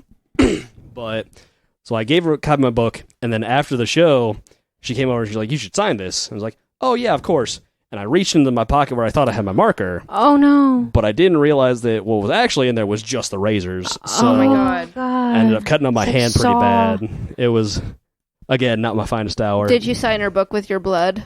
No, I managed to sign it with a marker and then hurry into the bathroom. It would have been a better call to have her take a look at it because Genesis was also a nurse. But I was too embarrassed to own up to that mistake at the time. Well, so she didn't see your blood? No, it took a minute for it to start bleeding. Oh. Oh yeah, razor cuts. They take a minute. It's like a paper cut. Yeah, it's because it's razor sharp, so it just goes in there. So you get pretty deep. But did you have to go to the hospital that time too? I mean, I probably should have, but I didn't. Do you have any scars? I have a bunch of scars, not from that, but To the listeners listening at home or wherever you listen to your podcasts, he's showing some. that's my most gnarly prominent scars. one. That one right there. What's Yeah. that from? We were cleaning up some stuff at my work, and there was a big sheet of metal behind one of my machines. And I was like, I've got to get rid of this. It's been sitting here for like a year. So I picked it up, and I moved it, and I dropped it on the scrap hopper, and it bounced up, and it caught me. And this is like 5 minutes before I was supposed to go home, and I was like, well, I could talk to the HR lady, who happened to be my mom, Oh. or I could not do that. So I went over to the first aid kit, and I washed it out with a bunch of antiseptic and some like antibacterial wipes. And then I put a bandage on it, and then I just drove home and was like, if it doesn't fall off by the morning, I'm probably fine. I just had some flashbacks to when I worked at Home Depot. I got I found an acid drip from one of the pallets, and it got on me, and then I had to sign some paperwork. I feel like I probably should have read that. Probably. I don't know. If it's Home Depot and they're having you sign it, like, it's probably just boilerplate stuff to say, like, You're not going to sue the company. yeah, well. But what if I wanted to sue them? Well, they don't want you to do that. What if I lost my arm? You probably wouldn't lose your arm. You'd probably just end up losing your fingertips or something. I mean, I didn't even get burned from the acid because I washed it off right away. Yeah. You know? But they're probably like, she wasn't wearing her PPE, and we have to make sure she acknowledges that. Oh yeah, definitely. PPE, like what? Like Protective Like gloves. equipment. no, I know what that means, but like over my entire body is covered. I mean, anything that you're going to touch a pallet with. It's like Oh, some. The pallet was not supposed to be leaking acid. Well, Yeah, I mean, why weren't you wearing a hazmat suit when you handled it, Stacey? Because it wasn't even relevant to what I was doing. It should, like, honestly, it probably shouldn't have even been there.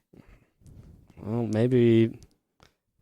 Clear they were covering. Maybe they wanted to. If you got superpowers, they wanted to make sure they could have the rights to your superpowers. Oh Maybe. yeah, Maybe that's what it was. That's what Yeah. it was. Because, yeah, I mean, that's pretty common. Yeah. So, that's probably what it was. What's the furthest you've ever moved a pallet? Dumb question, I know. With a forklift? Have you ever driven a forklift? No. No, just move a pallet. What do you mean by that? Like, Bare hands with a pallet jack, whatever. I've used pallet jacks. Yeah. I don't know. I worked at Home Depot. I probably moved a pallet pretty far at Home Depot. It's a big store. Yeah, I don't know the square footage of my work, so I can't really answer the question. Do you have like a something to track your foot traffic? I got. I do now. I have a pedometer on my phone, and I have Pokemon Go, which also does that. But I don't. Do you? Yeah. So, to the listeners listening at home that I work with, You just want to talk about yourself. I just want people to know Sorry. how fit I am. Yeah, go on. no, I'm not fit at all. But like gonna sometimes say- to keep myself like busy, you're gonna say I'm not fit at all. Thanks, It was- Dave. But then I tapped you with my foot to let you know that I love you. To let you know that I'm being flirty. You unfit fuck. I can't wait. No, sometimes I'll just move a pallet just because like I want to look like I'm busy, but I have nothing better going on. So I didn't know if like that's things that other people do or just the me. secret is to grab a clipboard and walk with purpose. If you do that, people are like, oh, clearly she's going to do something. I will sometimes grab a pallet, an empty pallet, with a pallet jack, just to go to the break room and get some chips, so it looks like I'm doing something when I'm not actually doing anything. That's awesome. See, my strategy is to just go in and get the chips, and if they have a problem with it, I go, sorry for party rocking, and then I keep going. See, I've done that so many times. I have to get creative. just, I got to figure things out. Just grab a clipboard and they'll be like, oh, what's she going to do? I bet she's going to do something official. Right. Like, she never does anything official. Something's got to be up. Maybe she's turning in paperwork. Oh, yeah. On my pallet jack. Do you actually work at your job? Because, like, you're just always texting me. Nah, I don't work at all. Like, I look busy and, like, I can multitask. So, like, I just move things with my hands, basically. Is what your job is. Yeah, and sometimes I could do that one-handed. Where do you I work? see. Kay Banks. Oh, that's a good question. That's a really great question to ask off the pod. She doesn't want any stalkers. Classic. Classic. Yeah. I mean, I already got enough stalker problems. Why'd you look at me when you said that? What? One of them started a podcast with me. No, It was her idea. way to always put me in the blame. No, I had a stalker once upon a time for quite a while, so I don't need any more of that. That's fair. Have you ever had a stalker? Have you ever stalked anyone? No to both questions. Stacey? Have I ever stalked anyone? Yeah, we'll go with that one first. Yes, absolutely. All right. Can you elaborate? Are we talking about like actual like hiding in the bushes stalking, or are we talking like Facebook stalking? No, I'm talking about, like, I feel like I've talked about this on this podcast before. I don't remember the specifics. I'm talking about driving past someone's house who lives in a different town than me as a teenager, just to see if their car is there. Just to see if they're home. Okay, you're hiding in the bushes. I get it. Yeah, I've been unrequitedly enamored with somebody, so I was at her work a lot, but I made sure to not go there like more than like once a month, because if I was subconsciously like, this is kind of weird if I'm just here every day, but I was also like, she's nice. But yeah, I didn't like ask for a phone number or anything, so I tried to avoid being too weird about it. I get that. I'm sorry. Okay, also, Perry Asher, if you're listening, yes, that one day I did stalk you. Perry Asher was my manager at Michael's. He was beautiful, beautiful man. And I had a huge crush on him. I did. And then I started working at a hotel a couple years later. And then I found out that he also worked at that same hotel, but he was like the night shift front desk person. And so then one day I went to an open mic out of town, and on my way back into town, I thought, I have something in my locker at work that I could really use right now. Oh, classic move. Well, I stopped by there, and yeah, he was there. And then we had a cigarette together. Hell yeah. Yeah. That doesn't count as stalking, though. But it does, because I had a crush on him, and I went there to see him. I don't think that. I think that the line of stalking is like a lot, and it's repeated and it's unwanted. Like, you're not harassing anybody in that situation. Because if that's the case, I've stalked quite a bit in my younger years.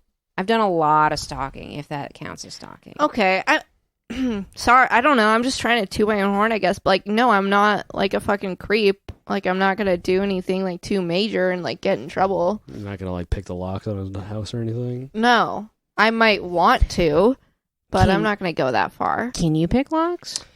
I haven't in a long time, but so this is relevant to my magic origin story. I used to unironically wear like a utility belt like Batman, and I had like a bunch of shit in there. I had like a first aid kit, I had handcuffs, I had weapons, I had flashlights, and eventually I'm like, well, there's not a whole lot of money in the superhero game, and there's also not a lot of like costumed crime in Fort Wayne, Indiana. I should probably find a different set of skills to apply whatever I can of this to. And eventually I was flipping through the channels and I saw Chris Angel Mind Freak, and I was like, there it is. But yeah, I have the stuff to pick locks. I haven't in a long time, but my best friend's mom, they gave me the code to the garage door opener, and when the garage door opener stopped working because we used it so much, they didn't want to give me a key for whatever reason, even though I'd had free reign of their house for the last, 10 years at that point. So I was just like, well, pick the lock at the back door.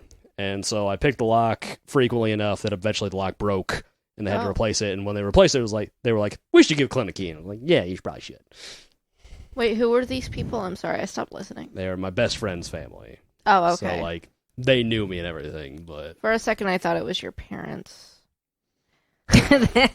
They weren't ready. No, they usually, if anything, call me to let them in their house. That actually happened earlier this year, or I guess last year. They locked themselves out of the house, and they also didn't have their phone, so they had to get a neighbor's phone to text me to tell me to come over and unlock their house.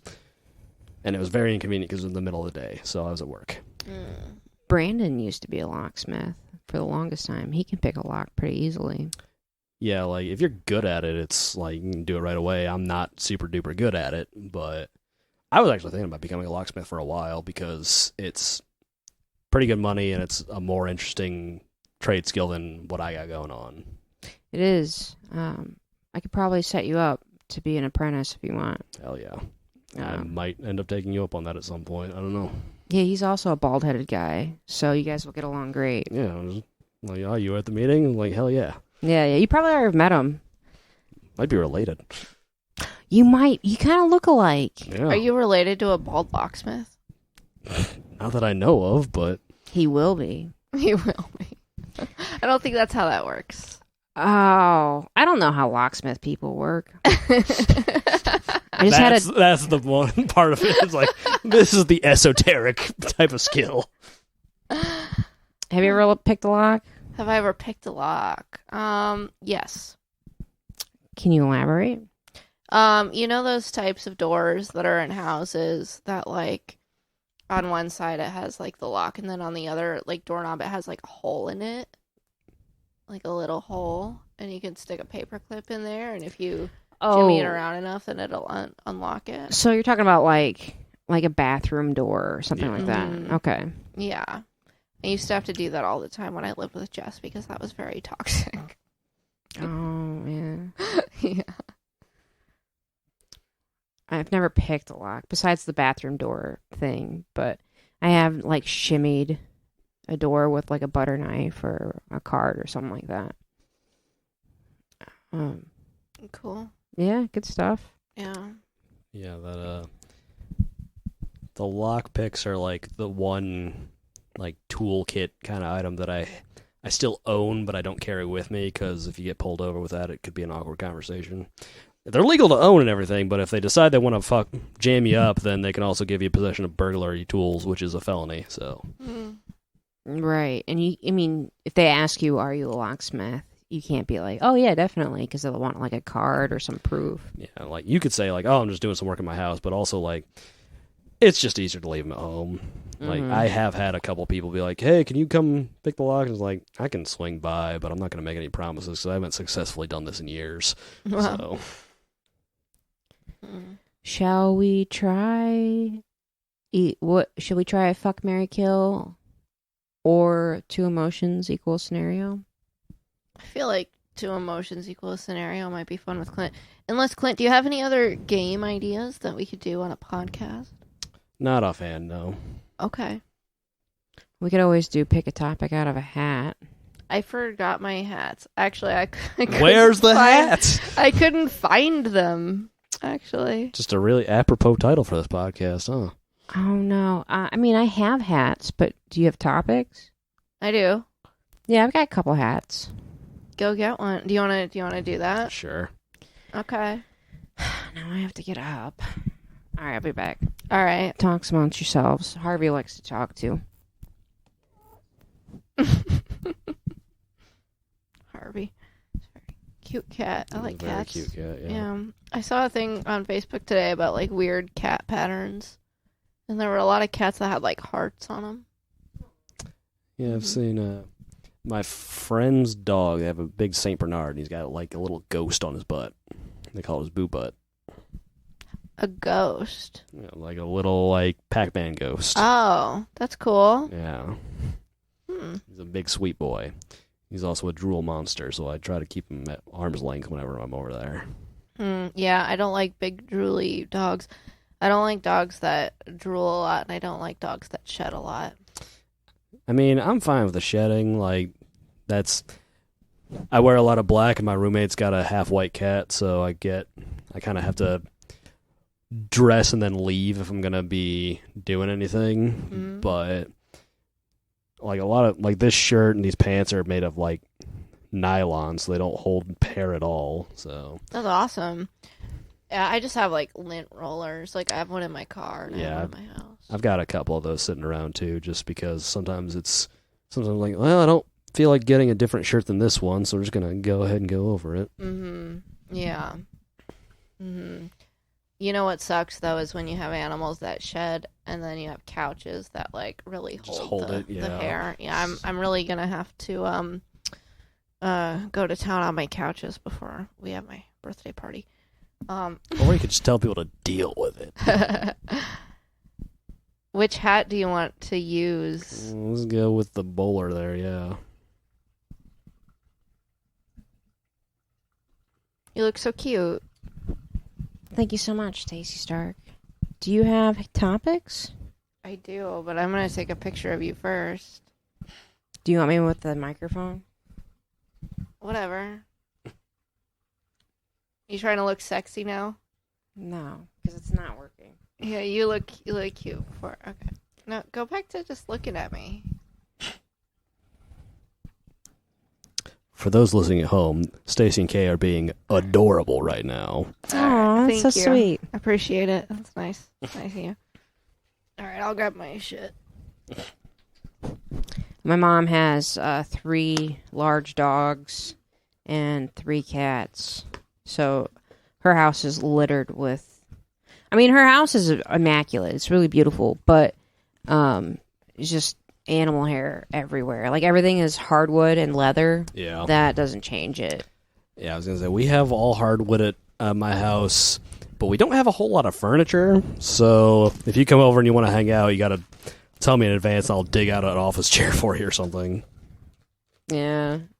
The only reason why I have so much furniture is because we combined 2 homes into one, so... All right, topics out of a hat. Are these good topics, Stacey? There's only one way to find out. No, they were terrible last time. It was like... I heard Joey was very upset about it, yeah. It was like teeth and eggs and group dancing. Yeah. I mean, teeth are like one of those things that's really easy to have like a... Like, if somebody tells you, I have an irrational fear of teeth, I'm like, that's not irrational, dude. Just imagine if you just found a bunch of them out there, like... Oh, man. You're pretty fucked up. Oh, yeah. I have 2 topics. Oh, put one back. You can only have one. Which of those 2 should I have? All right, if this is not a good topic, I'm going to blame you, Stacey. I'm sorry. None of them are good. I mean, I got one that I'm not a fan of, but I know that you, Stacey, are, so we can have some interesting repartee. Oh, goodness, okay. I got astrology. Oh, yeah. Nice. Yeah. What is your star sign? I'm a Libra. Oh. I'm Libra, Cancer. Oh, that's cool. Yeah. I could see the Cancer. I'll take your word for it. I don't know. One of my friends is actually I have a lot of friends who are into like witchy stuff, and she did like a reading for me, and she was like, "Oh yeah, all that makes sense." It's like, all right. I feel like if you just gather enough data points, you're going to get a couple hits in there, but if you say so, man. Doesn't Penn and Teller not believe in astrology either? They think it's all bullshit? Penn and Teller very famously are... So, the lineage that kind of leads to me as a magician goes Blackstone Jr., actually Blackstone Sr., I guess, who's like a contemporary of Houdini, who trained and inspired and was a big factor for James Randi, who founded PsyCop and the James Randi Educational Foundation. Famously took on Uri Geller in like the 70s and 80s. Is like a big skeptical icon. If you could prove under scientific scrutiny that you had any supernatural abilities, he would give you $1 million. He passed away a couple of years ago, but I think Penn and Teller still carry on that challenge. Then it was Penn and Teller who were trained by, not trained by James Randi, but like he claimed he put them together, but like they were both big fans of his anyway. And then Penn and Teller were a big inspiration for Brian Brushwood, who hosted a show called Scam School, which is not what got me started in magic, but it is what kept me involved in magic. I actually got to meet Brian Brushwood last year. He did a class down in Texas that I went to, and it was very cool. But so I am very much in line, like not with everything that Penn and Teller are into. I don't really jive with the libertarianism stuff, but with like the scientific skepticism stuff, I'm very on board with that. Can you do me a favor? Sure. Can you think of a number between 1 and 30? I sure can. All right. Are you thinking of that number? Sure. Are you really? All right. So pick a number between 1 and 30. Should you write it down? No. I mean, that's the easy test condition, but... All right. We'll just believe each just other. honor system? Yeah, just honor system. Yeah, we're all friends here. What's your name again? I already know what the number is. You already know what the number is? I think so. What was the gauge? 1 and 30? 1 to 30. But you're the one who's trying to show them that you're psychic, so. 17. Nope. 28. Nope. Oh, shit, we're both wrong. Is it an even or an odd number? It is an odd number.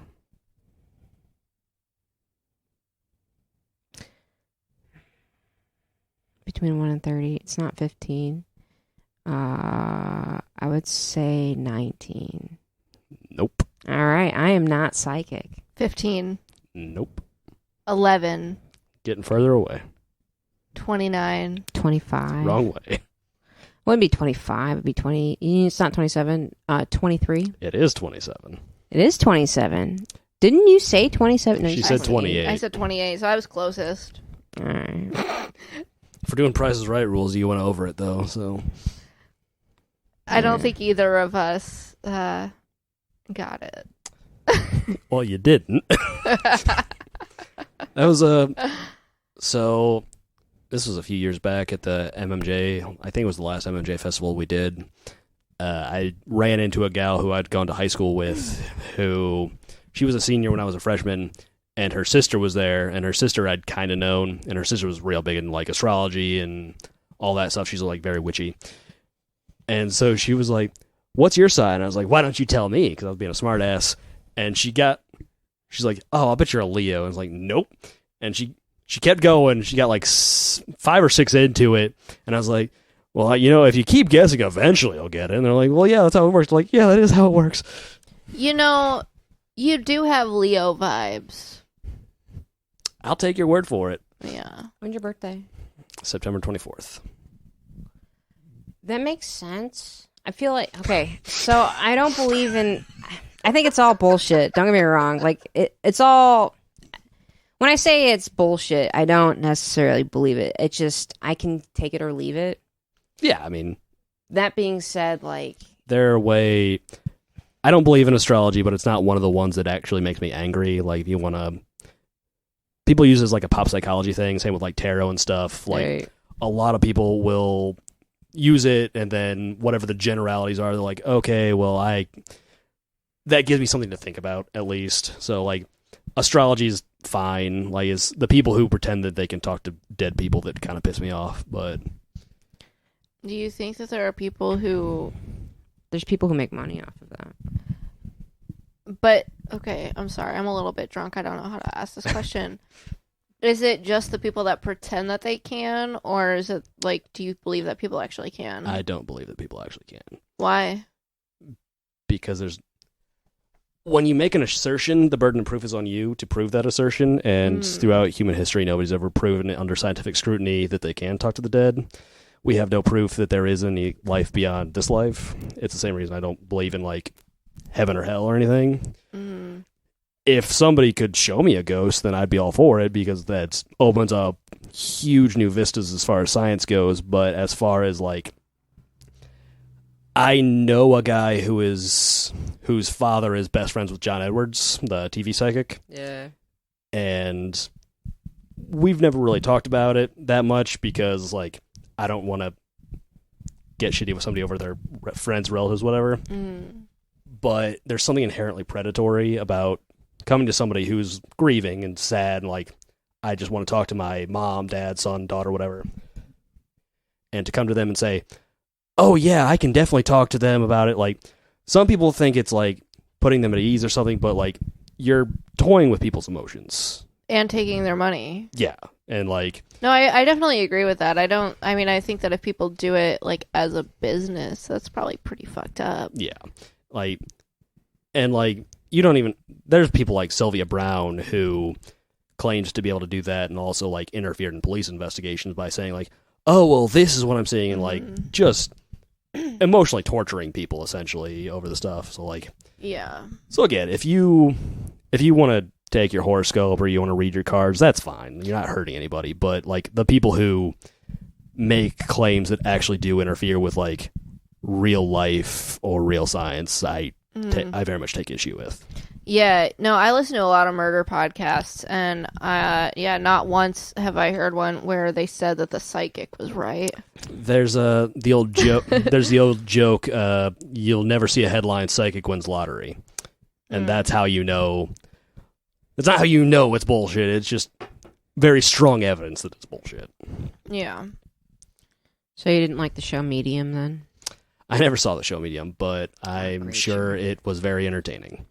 I agree with you at a degree. Like astrology and tarot is very similar in a form of entertainment as conspiracy is. Yeah. Like it's not like is it fact or is it not? It's just fun to get to the point to where they get to. It's like a storytelling. Well, it's the same as like the Ouija board. Like, except the Ouija board, we have pretty good understanding of how it probably works. It's subconscious, right? Yeah, it's the idiomotor reflex. Yeah. Like, you might not consciously be aware that you're doing it, but if you get enough into the headspace, like your body's just going to go for it, and it's easy enough to convince yourself that you're not actually doing it. So, right. That makes sense. Like being hypnotized, that's really an easy thing. Do you believe in hypnotism?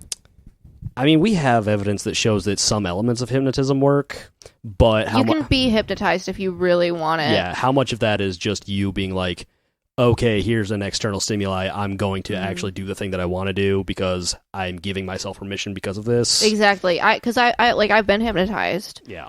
But then it got to a point where like I did say something while I was hypnotized that I wasn't very comfortable with, and then I woke up. Yeah. So I was like, I don't like that. And that's what they say is like you can only be hypnotized if you're willing to. Yeah. So like how much of it is you actually needed to be hypnotized and how much of it is you just needed permission. Right. So I was at a hypnotism show when I was like 12 once. And like the whole time I was like playing along to do the little stunts that they were doing. But in actuality, I was just like doing it just to be a part of the show. Yeah. Because I'm a narcissist. Well, and it's not even a narcissism thing. It's just like it feels good to be the center of attention. It's the reason why we step on stage. And like there's a big set of that. Like the people who act like chickens and stuff, it just you're not actually under anybody's power. It's just this is a fun situation to be in. Like they say that like I don't personally know anybody who does hypnotism act or anything, but like the guys who do say that you eliminate 90% of the audience within the first 5 seconds. Yeah. So. That's fascinating. So you're a Libra, you said, with a cancer thing. And then you are Stacey. Aquarius, Aries, Aquarius. I don't know the in-depth of mine. All I know is I'm a Cancer. I think it's Cancer, Libra, whatever. You think? You should probably figure that out. I think it's Cancer, Leo. Okay. I don't know. You should really figure that out. Because I have honestly, once I found out that I was an Aries moon, that really changed everything for me. Yeah. Just made it so you're more able to interpret your own thoughts. Well, because the sun is, if I'm remembering, we could call Tara, she would know. The sun is like how you present yourself to other people. Yeah, tell us what this is. I don't really know. I think the moon is supposed to be like, more like emotionally, like. Yeah, and then you're rising, I think. I know so many people who could actually give like a coherent explanation of this, and even if I don't believe it, I don't want to just completely misrepresent what all this stuff is supposed to mean. So, yeah, if you ever have Tara on here, she can explain it a little bit more accurately than I can. Yeah, Tara would be a good guest. Yeah. Kristen is a rising sign, is the Libra. The sun sign is a Cancer, and the moon sign is a Leo. I think the rising sign is, if I remember right, is what you present to others. Your sun sign. I was totally wrong. I don't remember. I really don't. Can you do sun sign, moon sign, rising sign? Can you say it in that order? Sure. So my sun sign is Cancer, my Okay. rising sign is Libra, and my moon sign is Leo. Okay. Cancer, Leo, Libra. Yes. Okay. Moon sign is Leo, rising is Libra. I know because you switched it. My bad. I'm reading it phonetic, like I'm just reading it off the thing that I had saved. Okay. I don't remember anyway. Yeah. Like I said, I know. Point is, I'm important. Okay. That's what Yeah, it well, says. that's where the Leo comes in. Oh, that makes sense. Yeah, the Leos are show-offy. The Geminis are the Wishy-washy. Well, they're crazy is this stereotype. Scorpios are horny. Libras are incapable of making decisions. No, that's not me. Yeah, that's they did experiments to explain why people believe in horoscope, Well, in astrology and stuff, but like it's contradictory and it's very vague. yeah, it's that one is called the Forer effect, named for the doctor who did the experiment on it, but they basically gave like I think it was like 30, not a huge sample size, but like 30 people a personality test, which was real simple, and then they gave them all the same horoscope, and they said like, how accurately would you say this is? And everybody, like, it was like 70% of people said it was very accurate because it was just a lot of vague stuff. But again, if it gets you thinking and improving yourself, then I don't go nuts. Like, you can't prove a negative, so I can't prove that it's not real. So take that for what it's worth. Oh, to the listeners listening at home, for knowing that my sun, rising, and moon sign, how fucked am I? Just let me know. Leave it in the comments. Same with everybody else that told us, our sun, rising, and moon. Anyways, so your Aquarius. Aquarius, Aries, Aquarius. Oh. Yeah, okay. That makes sense. Also, any pretty girls with weird henna tattoos or whatever who want to explain how wrong I am, that last name is Spahr. I am on Facebook. The DMs are open. Nice. Also, Very smooth, I know. any pretty girls that are Scorpios, his Instagram is It's at Rekka Wizard, REKA Wizard. Rekka Wizard. Who are Scorpios? I'm sorry, did I miss something? Are you looking for a Scorpio in particular? She was saying, I think she's alluding to Scorpios being horny. All that's funny. All those Scorpios are not supposed to be. Scorpios are kind of compatible with Libras, I guess, but I think it's Aquariuses that are supposed to be like. Don't quote me on that. I'm half remembering something that I looked into like 8 months ago because a pretty girl on a dating app had astrology is very important to her, and I was like, well, I should see if this is even worth going into. Yeah. Well, you know what I'll I tell respect you about you, Clint? Oh, okay. You say what you were going to say. Sorry. You're very thorough. Like, if you're going to go somewhere or if you're going to do something, you're going to go 100%. There's a pretty girl online that you really want to bone. You're not just going to say something nice. You're going to look into everything that she's interested in and then become somewhat interested in it enough to look into it and then say something. Like, that's a really respectable quality that I don't find many. If I can just eliminate the conversation before it begins, then I'm going to do that. Because, like, if it's important enough that you're going to take it seriously, it's going to be something that'll disqualify me immediately. So... Wait, if what's important enough? Like astrology. Like, if a girl's really into astrology and our star signs aren't compatible, like, I'm not even going to go for it. Because she'll already Yeah, think she'll. that it won't work. Yeah, she'll already have me eliminated. So Well, I was gonna say, me and Kay are totally doomed.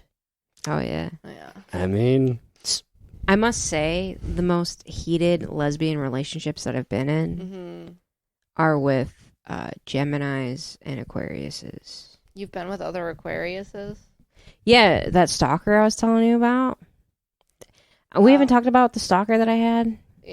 Not really. yeah, I don't think we delved into that. What did they do? So, this person was interesting. Did she make like a doll out of your hair? She wanted to. Hell yeah. Yeah, talk about dedication. She would call me for years, star 69ing, just be blank. I knew it was her because it was like right after we broke up. Right. Like you would answer and then it would be silent. It on would the just be other end? completely silent, and nothing I would say get them to talk. Okay. And this would happen all the time, at least once a month, How do you know it was her? because it happened right after we broke up. It never happened before until right after we broke up, and then right after we broke up for, I want to say, like 6 years. For 6 years? Every month. Once a month for 6 years. Yeah, Wow, that sounds like something I would do. that makes sense. No, I did have this ex-girlfriend, Heather, who, I mean, it wasn't like that, but I definitely would, like, text her after, like, every few months and, like, kind of try to, like, bring stuff back up. Because, you know, I was like, I don't really know if we should have broken up. You know what I mean? I don't know if that qualifies as stalking, but that is like that's pretty common behavior. Like Yeah. a lot of people do shit like that. Were you drunk when you did it? No, but there are certain times of day when I'm more likely to bring things up. I don't know if you've noticed. Like when I'm in a good mood? No, like, I feel like when I first wake up, or if it's like late at night, I feel like that's when I'm the most likely to say things that maybe I shouldn't. Oh. Yeah. Yeah. Okay. Mm-hmm. That's fair. Okay. Well, this lady's name was Arlene. and Arlene, how old was she? She was older than my mom. Really? So there's a lot of very problematic components to this. There was so many problematic components. I was giving- 19. You're giving me shit about my previous relationship? I was 19. You're 28. Yeah, but I mean, Laura's pretty attractive for her age. I'm not going to talk about Laura's attractiveness on the podcast. I am just saying. Everyone's always focused on how much older than me she is, but no one's ever like, well, what are her actual qualities? You know what I mean? Again, I never even heard Laura speak, so Okay, so you don't know. I'm not going to go there. I'm just not. I refuse. Am I making you uncomfortable? Arlene was a very nice lady. I was 19, so it was really cool. She was very charismatic, and she groomed you. Mm-hmm. oh yeah, I just got out of a halfway house for Yes. sobriety at the time, and Yes. Oh my she's like, God. So this woman's nefarious. oh yeah, and not only that, but she knew how to play. Like, she's manipulative as fuck. Arlene, if you're listening, Probably been doing this for a while. I don't know if you're alive. Sounds like me in the future. But yeah, no, she faked having cancer to get people to give her sympathy, and then out of Oh. that spawned some sort of relationship that we had, and Mm-hmm. People be doing that. it out became here. romantic. Yeah, it was an interesting situation. You were like, oh, you're dying of cancer. Let's get on that.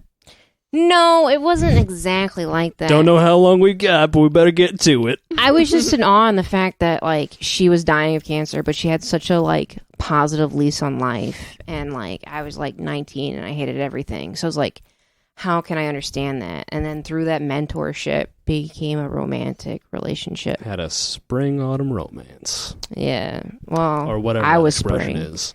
Do Well, yeah, you- that's how that goes. Do you think that you maybe learned something about life from this person and maybe became a better person because of it? Yeah, I don't fucking trust people. That's something I learned. Okay. And Stone Cold Steve Austin told us not to trust anybody, so... But do you maybe have a more positive outlook on life, too?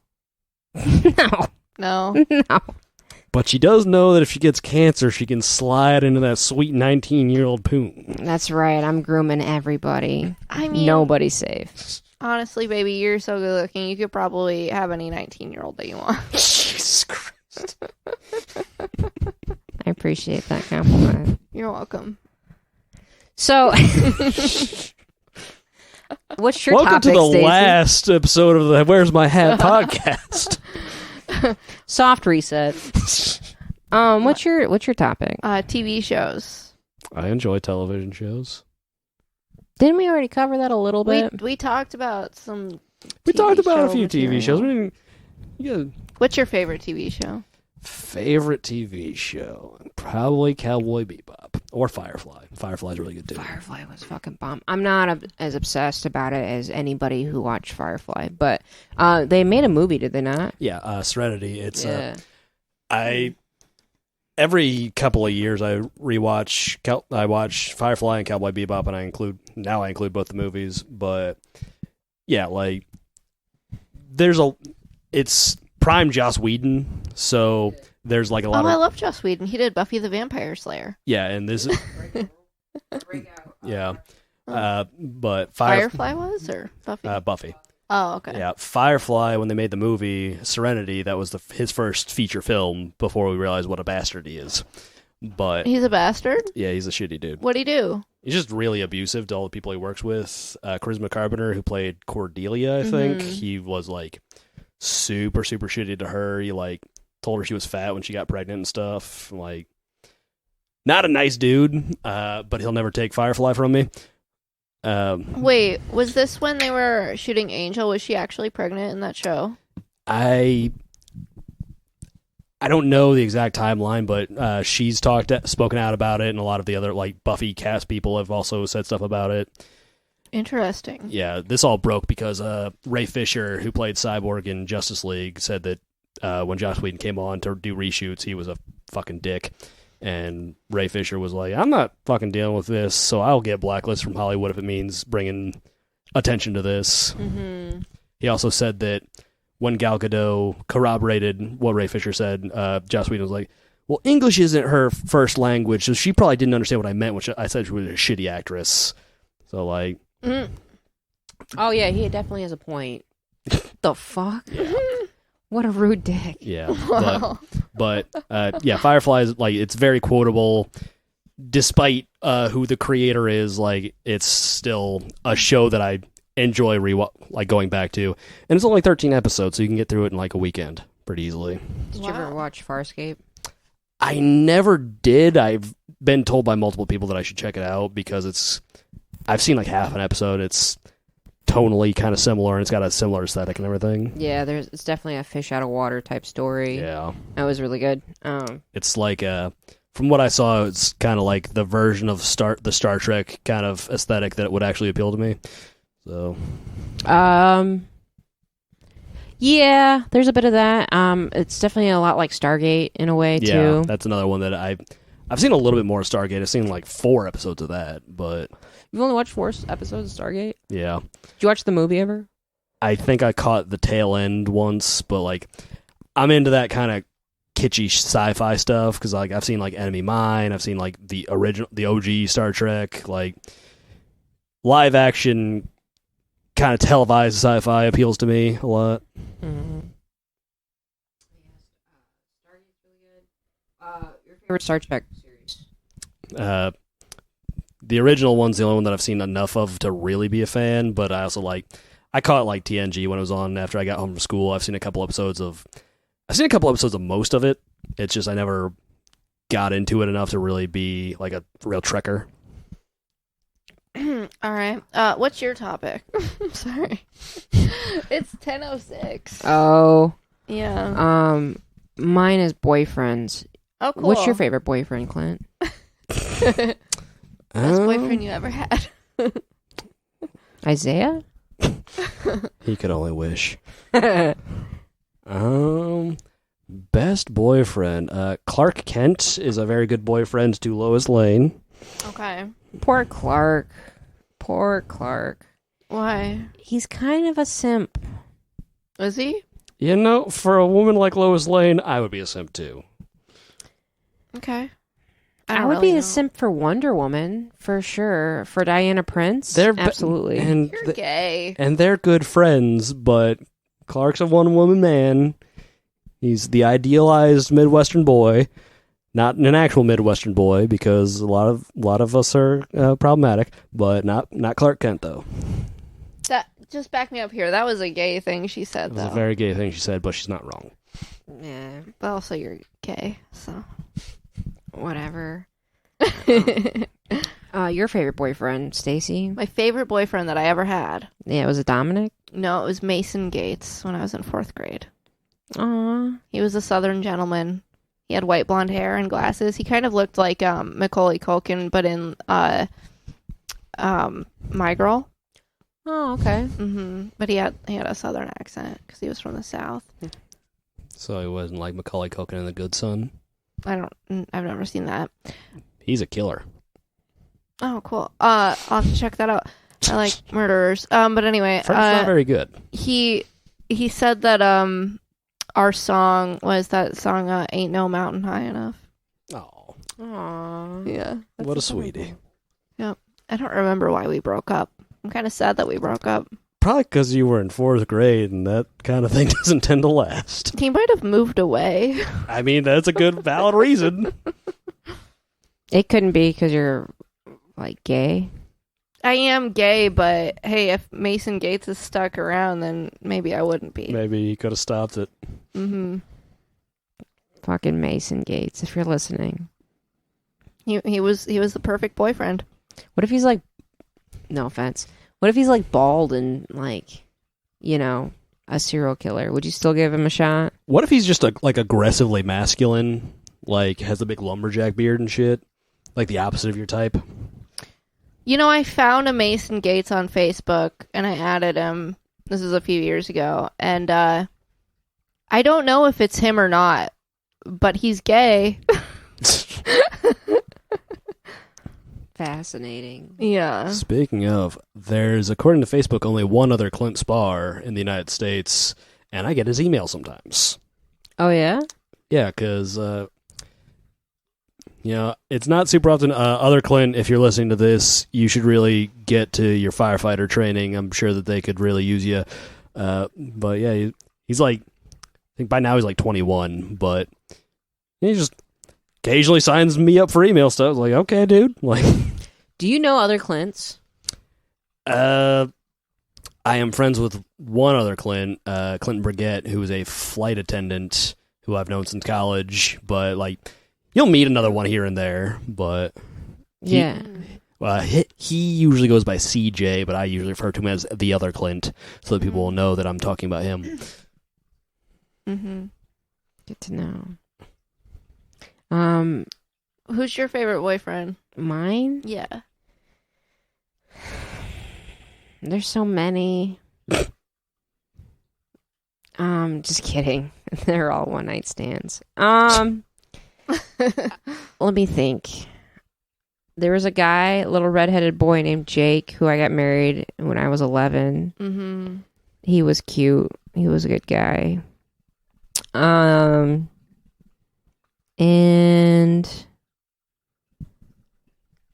really, I don't know. I don't have too many ex-boyfriends. Just a lot of ex-girlfriends. I have a lot of ex-girlfriends. See, I told you she's gay. It's not like, it was just like, men don't really want a relationship. That's not necessarily true. Most of them. I think you're gay. But women, like, as much as you want, like, a one-night stand with a woman, they just kind of want something. Sounds like you're doing a lot of copium right now, Kay Banks. Copium? What does that mean? I've never done copium before in my life. It's an internet term, meaning you are coping, meaning you are making excuses. Yeah, I think that all of the decisions made in your relationships have been your own. Well, yeah, I'm only a victim of my own demise, but yeah. my own circumstances. But yeah, no, boyfriends. Justin looked like the lead actor from 21. Do you remember that movie? Not really. He was the lead actor, same lead actor that was in Across the Universe. Okay. I didn't see that one, but I vaguely remember like the trailers and stuff. Brown hair. So like That narrows it down. So he was a good guy. He's kind of autistic. So Ooh, I like that. it was kind of weird. And then yeah, he was chill. He was very like nervous. Oh, he looked like that guy? Yeah, he looked exactly like that guy. Yeah, that guy does look nervous.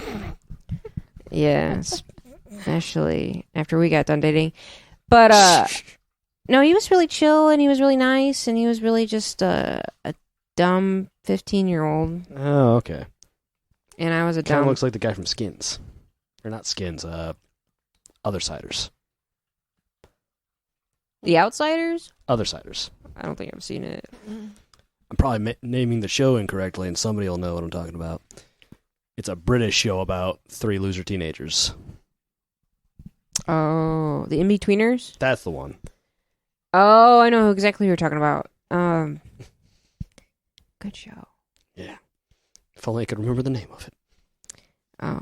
They made a movie, believe it or not. And I don't remember the specifics, but I think they go to Australia. I think I know what you're talking about. Yeah, like any show that gets like a following gets a movie these days. They're finally doing the Community movie. Are they really? Yeah, they are. Is Chevy Chase going to be in it?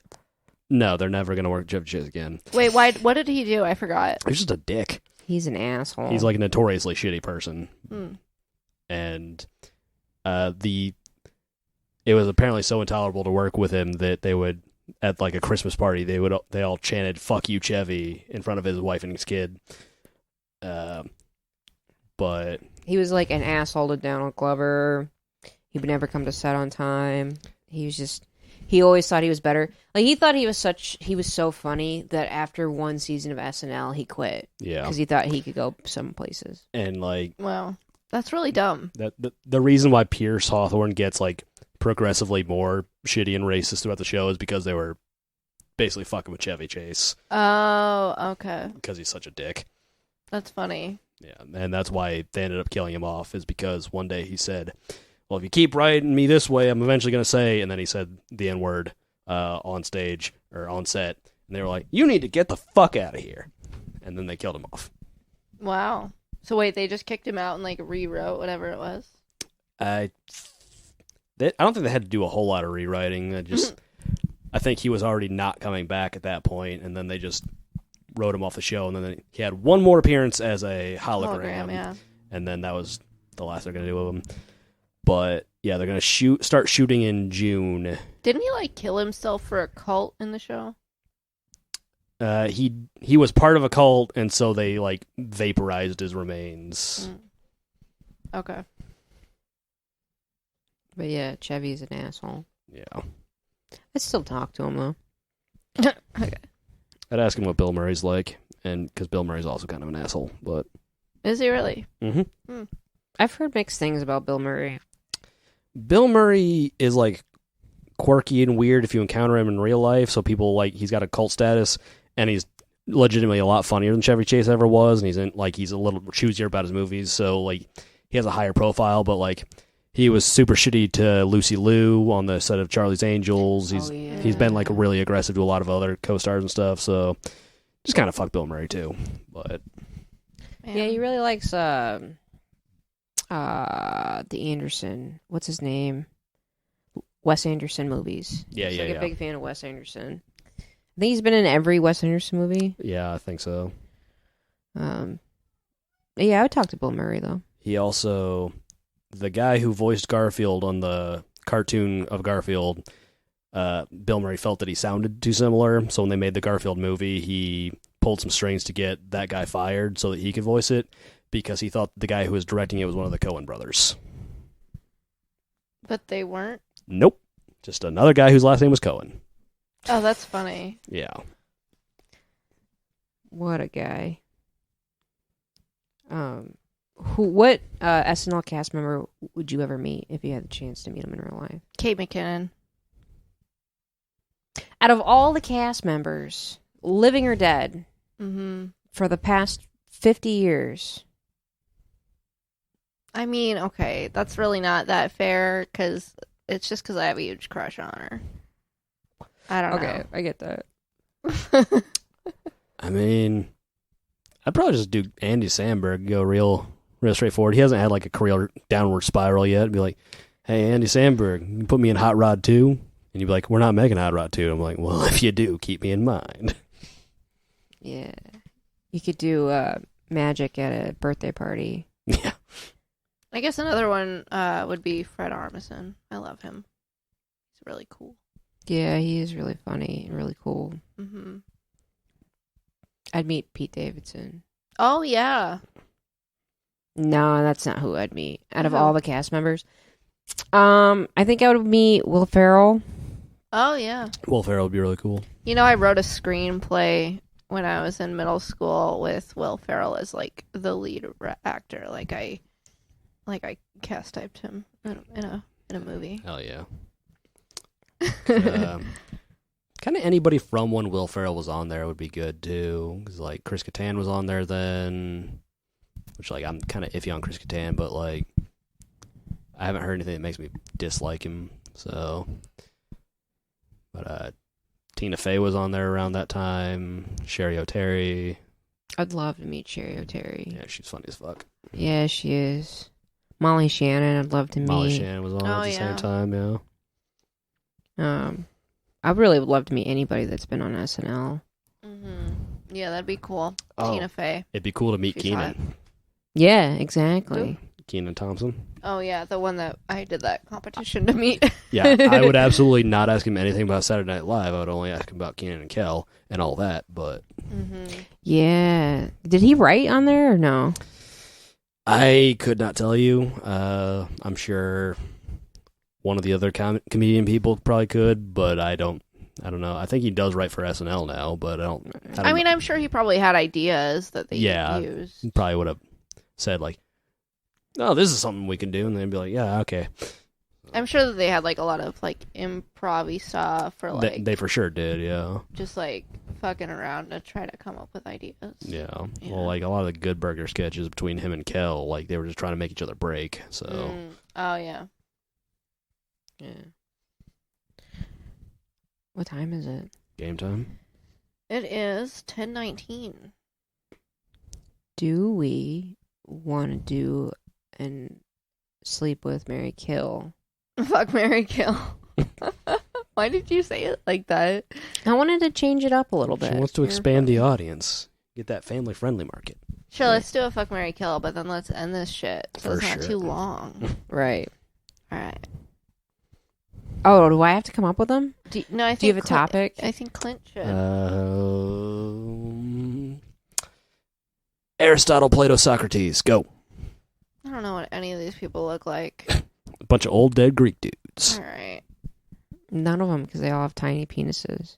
Mm-hmm. They're all dead. And they're all old. Mm-hmm. Yeah. I mean, the correct answer is you marry Aristotle because he was the best one. You kill Socrates because that happened anyway, and you fuck Plato. All right. Wait, who did I marry? Aristotle. Aristotle, because he's the best one. Yeah, he was the last of the bunch, and he invented virtue ethics, which is one of the only branches of ethics that people still give a shit about today. Okay. I think I'd marry Plato. Why? Didn't he write Homer? What's that? I think Homer was a different dude. Mm-hmm. You don't know? I wasn't there, Stacey. You're right. I think it is someone else. Yeah, because Homer wrote the Odyssey and the Iliad. Yeah. It was Ulysses S. Grant that wrote the Homer. Yes, it was Ulysses S. Grant, the Civil War general and President of the United States, up until recently considered the most corrupt administration. Was it really? Up until Trump, yeah. Wow. Because Grant didn't hire politicians; he just hired his friends, and Grant himself was considered a very good, honorable dude, but like he was a drunk. He was a hopeless drunk, so like Yeah. he didn't stop anybody from doing anything. Wow. Here I thought it was Andrew Jackson this whole time. Well, Andrew Jackson famously balanced the budget and fought the central bank, but he sure did hate Native Americans. Yeah, he was not a He fan. was Who? Andrew Jackson. Wasn't he in the Oh. War of 1812? And that's why he hated him so much? Yeah, I believe. Like, I think he was all through all that, but yeah, so yeah, because I think the Trail of Tears was kind of his design. That was exactly his design. Yeah, not a super swell dude. I got in an argument with somebody once, and like I was like, Why is he on his $20 bill and Abraham Lincoln's on our 5? well, you got more 5s than you do 20s typically.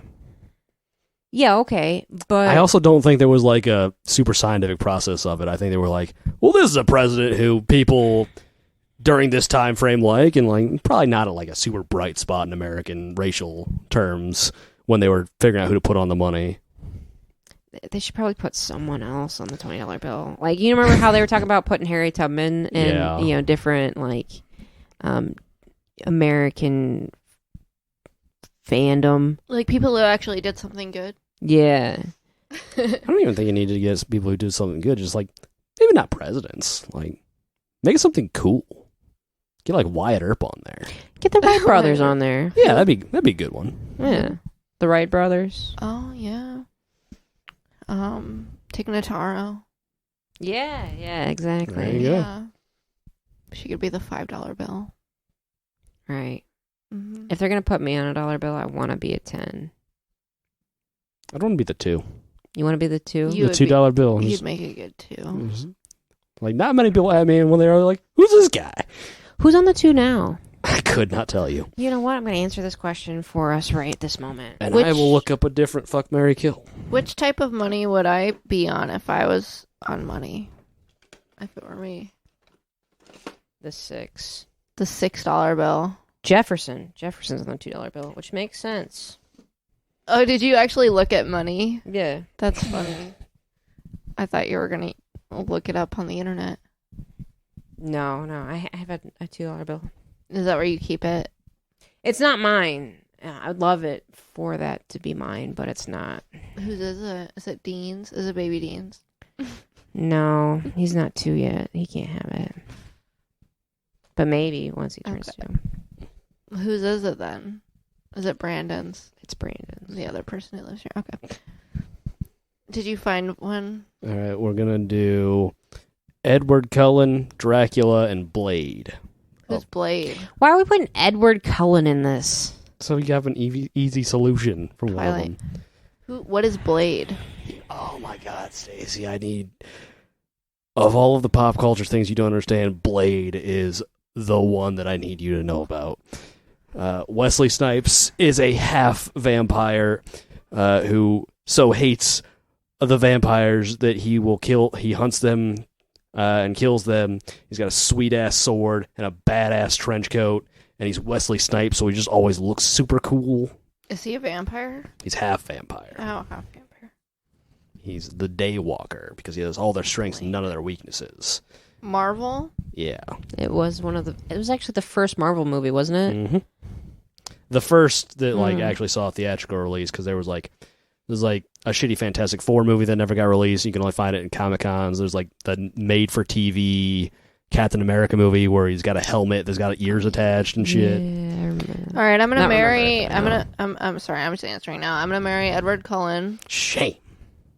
Because he's really in it for the commitment, and he's a really sweet person. I'm gonna fuck Dracula because apparently that's what he be out there doing. And then also I'm gonna kill Blade. As if you could. He's just not good looking to me. So I guess there's no accounting for taste. Can I answer now? yeah, you can answer now. I'm going to pick the easy ones. Okay. First off, marrying Blade. Mm-hmm. Correct choice. I mean, I'm going to be able to go out in daylight with him. Oh, he can go out in daylight? He's a day walker. He's the Daywalker. Well, you know what? So can Edward Cullen if everyone would just, like, not be so worried about the fact that he sparkles. The wild thing, a lot of people are going to ask me if he's been at a strip club. I'm not okay with that. the wild thing about I mean, I'm Twilight already really vampires, gay, so. like everybody talks shit about them, but like Twilight vampires are pretty OP. Like, Yeah, they got some cool shit going like on. they're harder to kill than a regular vampire. Yeah, they're not gonna die in the sunlight. Well, I mean, like you got to take their head off, don't you, to actually kill one? I think you're right. Yeah. Yeah, so like that's some durability feats right there. Yeah. Anyway, as you were. Sorry, Marrying no, Blade, now correct choice. I'm wondering what I'm doing with my life now. Picking the Daywalker. No, I'm still marrying him because, like, first off, he's gonna protect me because he hates other vampires, and I can go out in the sun with him and not have to worry about anything. And like, I don't have to worry about him lusting over me because he doesn't need my blood to survive. Yeah, he's got a special serum that makes it so he doesn't have to. Right. So that's a marriage idea. Sleeping with, having sex with, fucking. Coitus. Intercourse. Going down to Pound Town. I think I'm gonna go with. Well, it really depends on what's going on. So if I am at home and both of these vampires are in my area, I'm probably going to have sex with Dracula because he's such a gentleman wanting to come into my home. He's asking to come in. That's a fair point. So, I am just kind of, I am weak for chivalry. So I'll go with that. And I'm going to kill a Cullen. Because fuck Twilight. It ruined my life. Fuck that. That's fine. But I just wanted to bring something up. Are the vampires in Twilight, do they not have to ask to enter places? I don't think so. Wow. Man. That's a very... Because the asking to enter thing is like a very old world, like... It's like a European fairy tradition thing. Because like in... A lot of the stuff we know about... A lot of the lore we know about vampires today is just shit that Bram Stoker made up when he wrote Dracula. Because, like, actual mythic vampires in Europe were not sexy. Like, they're kind of gross looking. Like Nosferatu?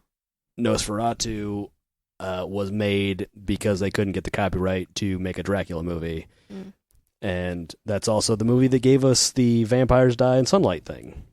Before the 1920s, you didn't have that. Vampires just died after, like, a couple months. But... Aren't they supposed to live forever? That's another Dracula thing. That might have actually been Carmela, which actually came first. But yeah, it's a. Oh, you're right. I'm sorry. Yeah, it's a Fey lore thing. Is why they do the vampires have to ask permission. Although in the book, what Dracula did was he just bit a guy and drove him crazy, and then had that guy invite him into a place. Renfield. They're making another movie about that too. Nice. Who's making it? I don't know, but I remember seeing the poster and I was like, oh, those are famous people. Like, I actually recognize them. I could not tell you who they are right now, though. Because the Bram Stoker's Dracula was directed by Francis Ford Coppola? Yes. And that's actually, of all the Dracula film adaptations, none of them are quite accurate because there's a lot of bullshit in that book that kind of just wrap it up. But that's one of the only times that they have a Quincy Morris, who's the character in the book who actually kills Dracula in it. Right. And he does not do that in the movie. So who are you gonna fuck, marry, and kill? Well, obviously I'm marrying Blade because he could make me feel very protected and safe, and we could have cool, badass trench coats together. That's adorable. Obviously. I forgot about the trench coat idea. Yeah, that is, you gotta have a matching trench coat. Yeah, I mean, like, you've seen the way I dress. We're very similar. We both like swords, and we both don't like getting killed by vampires, so I guess I would fuck Edward Cullen because in the early parts of Dracula, he just looks like a goofy old man, so and if I'm gonna go gay for somebody, they gotta have abs. Yeah. So yeah, that's mine, and kill Dracula. He'll come back. It'll be fine. Nice. Good answer. Yeah, Dracula. He does come back. Even Buffy did. Yeah. That's how I learned that. That's the only thing I know about Dracula is from Buffy the Vampire Slayer. It's a good episode. Yeah, it's very cute. And in the comic version of Buffy, that's like canonical sequels, he comes back and has kind of like a bromance with Xander. Oh, really? Yeah. Okay. So, I guess we'll go anti-clockwise. So, Stacey, what's your fuck, marry, kill? We're doing another one? I mean, we should all do one. Oh, we should all do one? Yeah. Oh, yeah. Stacey, what's your fuck, marry, kill? Oh, my gosh. All right. Kate McKinnon, Tina Fey, and Amy Poehler. Fuck, that's tough. I got an answer. All right, you go. I'm sleeping with Kate McKinnon. Mm-hmm. I'm marrying Tina Fey. Okay. I'm killing Amy Poehler. Ouch. I love Amy Poehler. And she has a fuckable face. But It's aggressive. I don't think I could.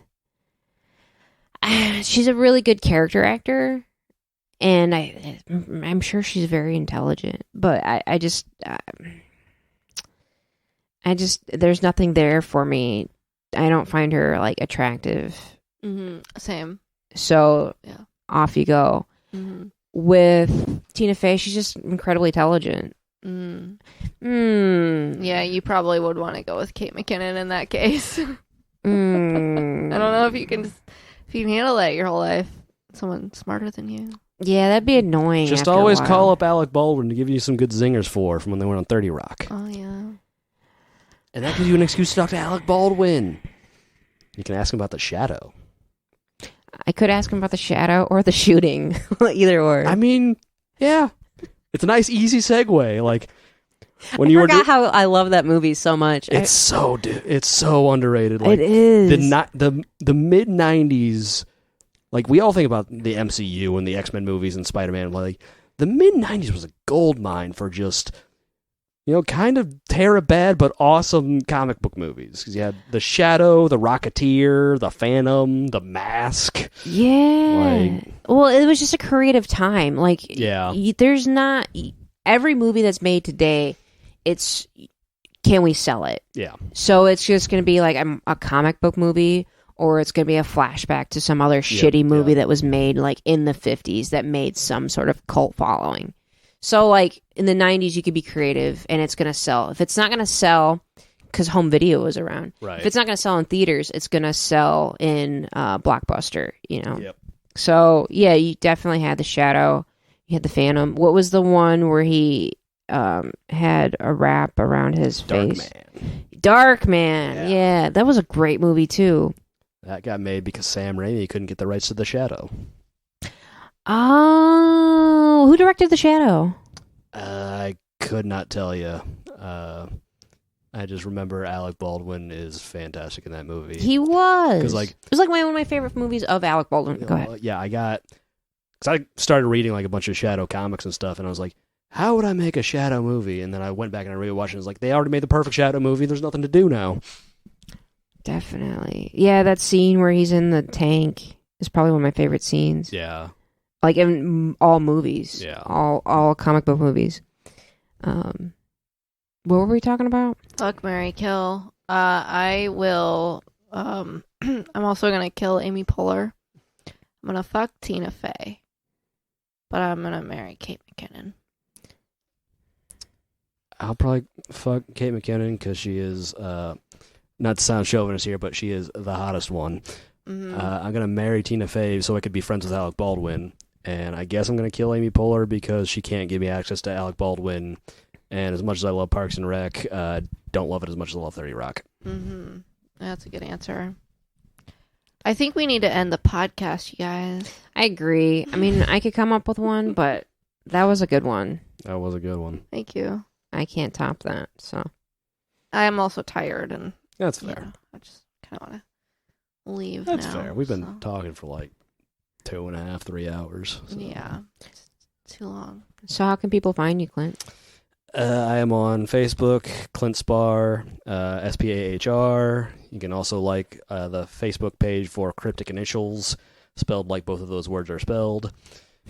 Instagram, I'm at RekaWizard, REKA Wizard, all one word. Also on TikTok, same thing as the Instagram. We might eventually have a website. By then, I'm sure one of us will have been back on. Or not. You never know. We're kind of not really great at keeping on task. But, yeah, you can look at my books on Amazon. Fever, Dreams, and Ugly Things is the short story collection, which we are eventually going to take down, and I'm going to put up a different one that's going to reuse some of the stories. Haints of Harrisburg is my novel. It's about weird, creepy shit happening in a small Kentucky town because Harrisburg, Indiana already existed, and I didn't want that. Yeah, I think that's the big hits, anyway. Nice. You've got quite a bit of a collection behind you there, sir. You keep throwing shit at the wall, eventually you'll develop some kind of following. Also, I just like to be able to say that I did shit. That's why I became an ordained minister. If you feel like getting married in the greater Fort Wayne area, hit me up. $100 and I will sign the paperwork. We're too poor, Stacey. If you make it funny enough, I'll do it anyway. I love that we both had the same thought. That's pretty adorable. Yeah. It's why I dress like a fucking spaceman. It's just, do cool shit because fuck it, you're only on this rock for however many years. So, Stacey, you have anything you want to promote? We have merch now, apparently. We have merch now. Go to Where's My Store on Etsy. You could also, there'll be a link in the description. There's also a link in the description for every way you can get a hold of Clint. He seems busy, but honestly, he's open to any project. Yeah. If you want to see me and Stacey perform, we're always at Summit on Wednesday, the open mic. I also have an open mic on Tuesdays. Tuesdays at Wrigley Field Bar and Grill in the Georgetown. Where also Clint might perform. But we'll definitely be, not this week, which, as you listen to this, will be last week, but I got to hang out with my parents this week, so I won't be there this week, but by the time you're hearing this, I will be, so. Yeah, come see us. Have a good time. Have a conversation. See how good we are at what we do, for sure. Hell yeah. It's a good time regardless. We put on a good show. All right, thank you for everybody.